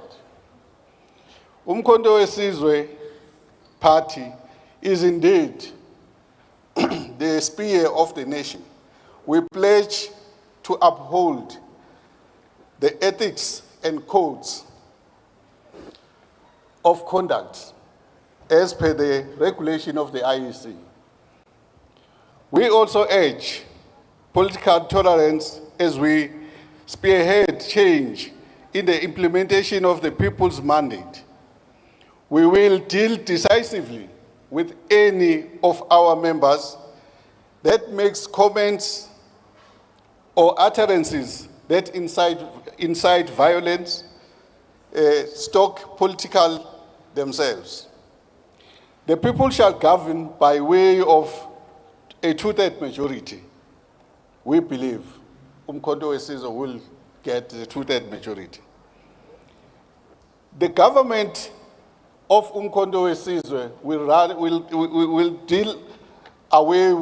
done away with the Roman Dutch law constitution that continues to benefit a few elite capitalists, whilst the poorest of the poor, the marginalized people of South Africa are still living under poverty because of that Dutch Roman law. We are not going to condone it, but we are going to do it away with it. And we believe that the women and youth are the rightful owners of this country's future and therefore should be taken center stage in the transformation of our society and economy. We will give the land back to the rightful owners, the kings, the princesses. We want to uphold, and we're saying we will work with the IEC and make sure that peace and stability in South Africa. Thank you very much. United Africans Transformation.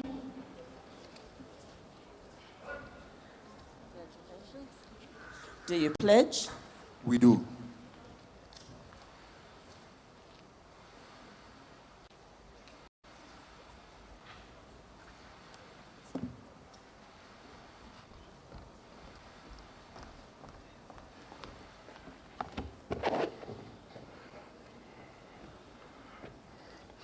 Thank you.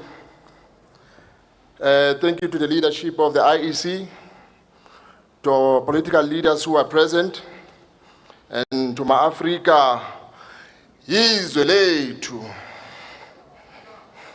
I know you're afraid of that one. That is why we haven't implemented it today. The United African Transformation ascribes norms and values from Pan-African ideology, which talks to the unity of Africans and cultivate for the independency of Africans, in particular, black people. We ascribe to the spirit of Ubuntu, which is godliness, In the native language, re re motho ke motho ka batho. After 30 years of democracy, our people are still hungry. Our people are struggling. Our people are experiencing poverty. So I urge all the politicians who are here and your constituency, while you are campaigning, whether it's a UAT person or not, don't forget the black people are hungry. So on the 28th of May, on the 29th of May, South Africans must vote for UAT. I know it's funny, but it doesn't change the fact that the black people are hungry. So in the center of our manifesto and what we seek to achieve, or what is the answer for all these questions, there's only one thing that will fix all our problems: the land back. Izwe lethu.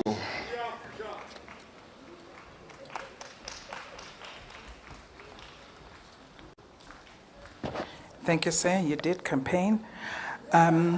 United Democratic Movement.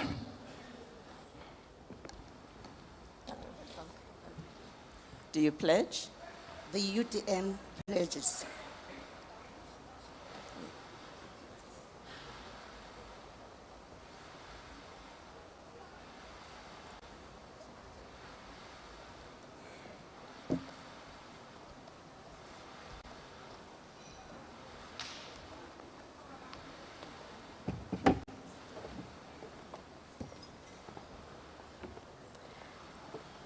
Thank you, Program Director.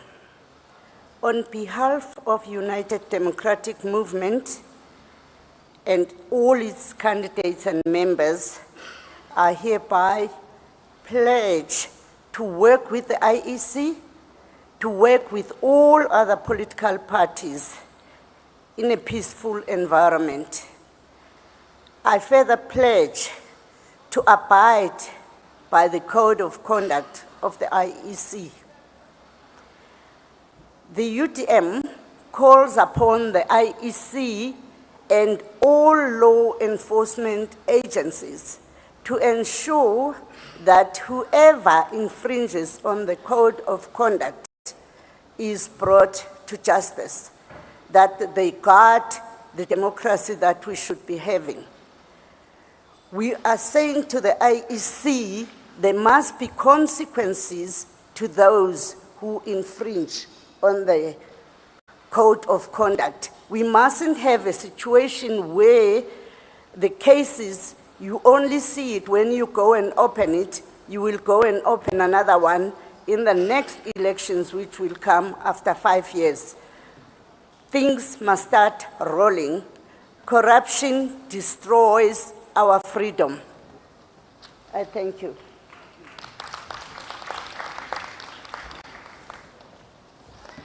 Thank you very much. United Independent Movement. Do you pledge? We do, ma'am.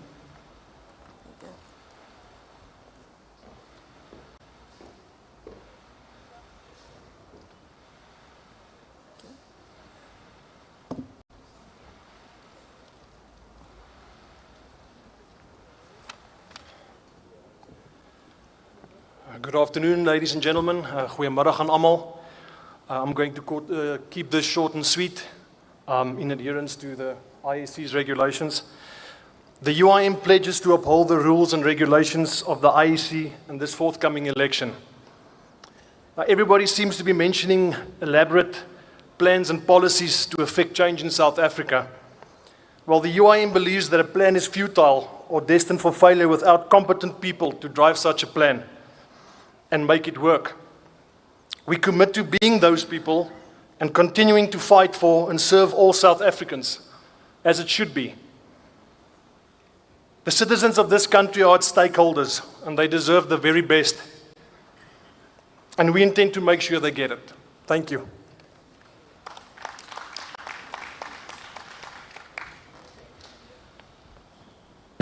Thank you, sir, for buying me time. The Freyheads Front Plus. Do you pledge? Ja, ek onderneem.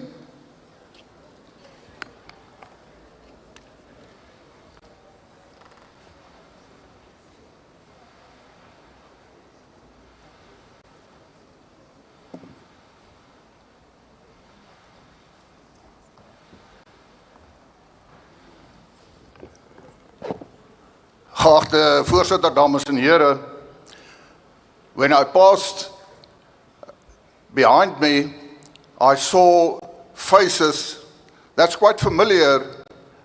I am with for a couple of elections, and as far as I'm concerned, they are competent and experienced members of the Electoral Commission. But however, I am straightforward, I'm not politically correct, but I am worried, I must say, to these members. And that is that there are too many administrative problems and mistakes. And one I want to mention is that I was informed just now that one of the independent candidates' name did not appear on the list of candidates and parties when objections could have been lodged by political parties. The name was only put on the list 2 days ago. And the date for objections was the 27th of March. Now that's not acceptable. And I want to appeal to the Electoral Commission. Please ensure that the administration is functioning properly.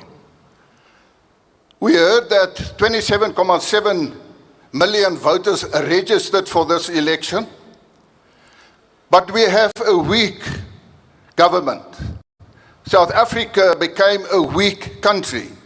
At one stage, we were the strongest economy in Africa. We are not the strongest anymore. It is because of the fact that we have a weak democracy. And why do we have a weak democracy? It's because in 2019 election, only 27% of eligible voters voted for the governing party with a majority of 58% in the National Assembly. We must ask ourselves, do we want to improve South Africa? Then my appeal is, go and vote. Daar's baie mense wat sê ek is klaar met die politiek. Die politiek is nooit klaar met jou nie. Maak seker jy gaan stem. En stem vir die Vryheidsfront Plus, laat ons land kan herstel en bou. Baie dankie. Thank you very much. And we note your messages directed to the Electoral Commission. Shiluva. Do you pledge? We pledge.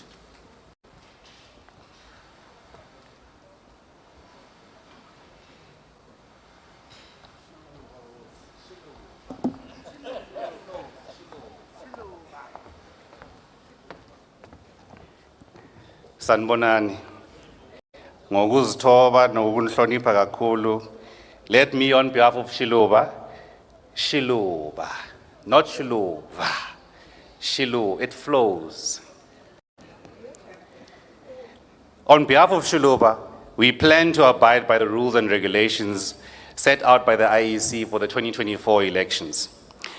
Underpinned by our ideology of Ubuntu, we believe through the principles of empathy, community, and fostering a sense of interconnectedness and mutual respect. We will work to ensure an inclusive society that everyone's needs are met and everyone's voices can be heard. Our belief in Ubuntu guides our actions and decisions, which continuously drive us to strive for positive change. We must make one thing very clear about this election. This election is not about the old reinventing themselves. This election is about the future of this country and young people who Stats SA tells us that the biggest voting pool is between the ages of 18 and 49. We must be careful of following sheep's in wolf's clothes. Wolves in sheep's clothes. We must be careful of those who perpetuate swart gevaar to negatively affect a voting turnout. There is no doom and gloom in South Africa. This South Africa will rise and live whether or not you win or you lose as a political party. So what we want to affirm as a political party is that we are going to contest this election sharply. Every space will be contested because we love our country and we firmly believe that it is our turn as young people to lead this beautiful country. Many people have served this country and gotten it to the place where it is today, but it's also important that the next phase takes over. So 2024 is about the next phase of this country. It's not about any violence, any threat of violence or anything of that matter. It's about winning democratically, inspiring and capturing and animating the hearts and minds of South Africans. Most importantly, we must appreciate the role of the IEC, and most importantly, in turning down an absurd request to increase observation from executives of other countries. South Africa is a sovereign country. We do not owe our allegiance to any country. We are a sovereign state, and that must be affirmed at all material times. With that, you can rest assured that Shuluba is for South Africans, for young people. We are Shuluba.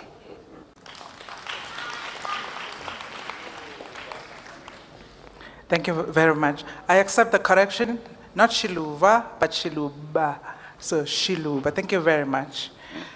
You'll be happy to hear that that brings us to the end of contestants that were invited to sign the Code of Conduct in the national sphere of our country.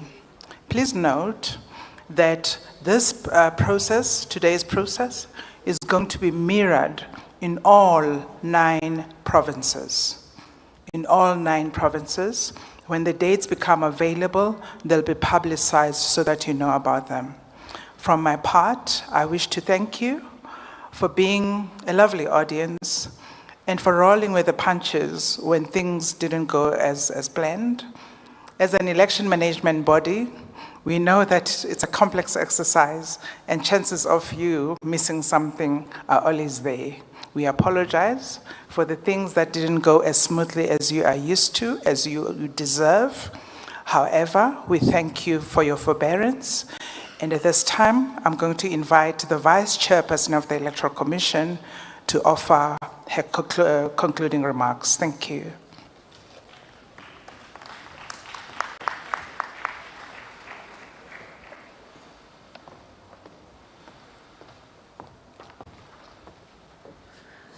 Good afternoon, ladies and gentlemen. I will observe the protocol that has been stated before and just thank you all for being here.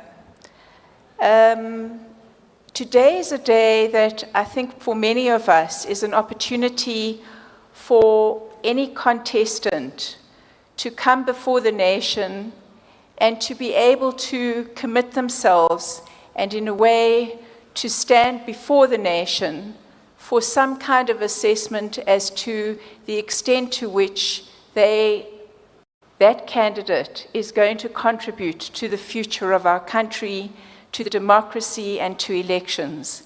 And I think those who have stood before you, who have taken the pledge and who have said many things, have indeed been able to stand before the country in a way that can give us huge amounts of confidence. At the same time, I think as the Electoral Commission, we recognize that we too are standing before the country, and we recognize also that no contestant is going to give us an easy ride.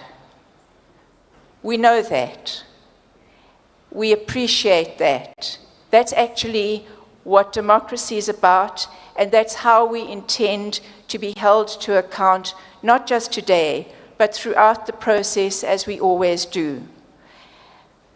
I further want to say to you that you heard a pledge being read out, and you heard commitments being made to the pledge, but when the contestants walked away from the podium, they walked away not just with a small booklet, but I'm sure most of you saw with rather a big booklet.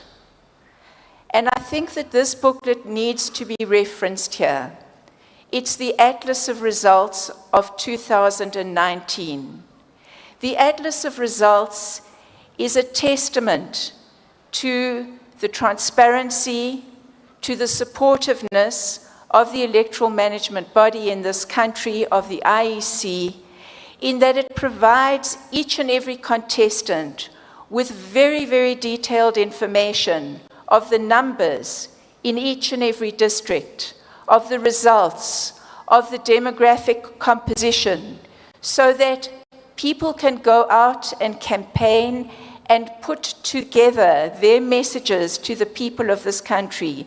Because, as has been said, the most important people in any electoral event are the citizens, the voters. I think that's been said on a number of occasions. It is the voters who need to know what choices are put before them. And I again say to you, and that has been our pledge, the pledge that was made by the CEO, the pledge that was made by the chairperson, I say that our pledge is that the decision of the voters of the country will be the decision that this commission upholds and delivers to you as the result. I thank you very much for attending.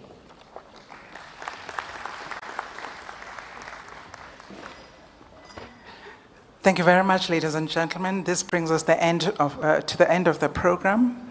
We wish to invite you to a rather late lunch. And I did say that there'd be time for you to talk to each other and hug each other. This is the time. Have a lovely afternoon, drive safely, and we will see you soon. Take care, bye-bye.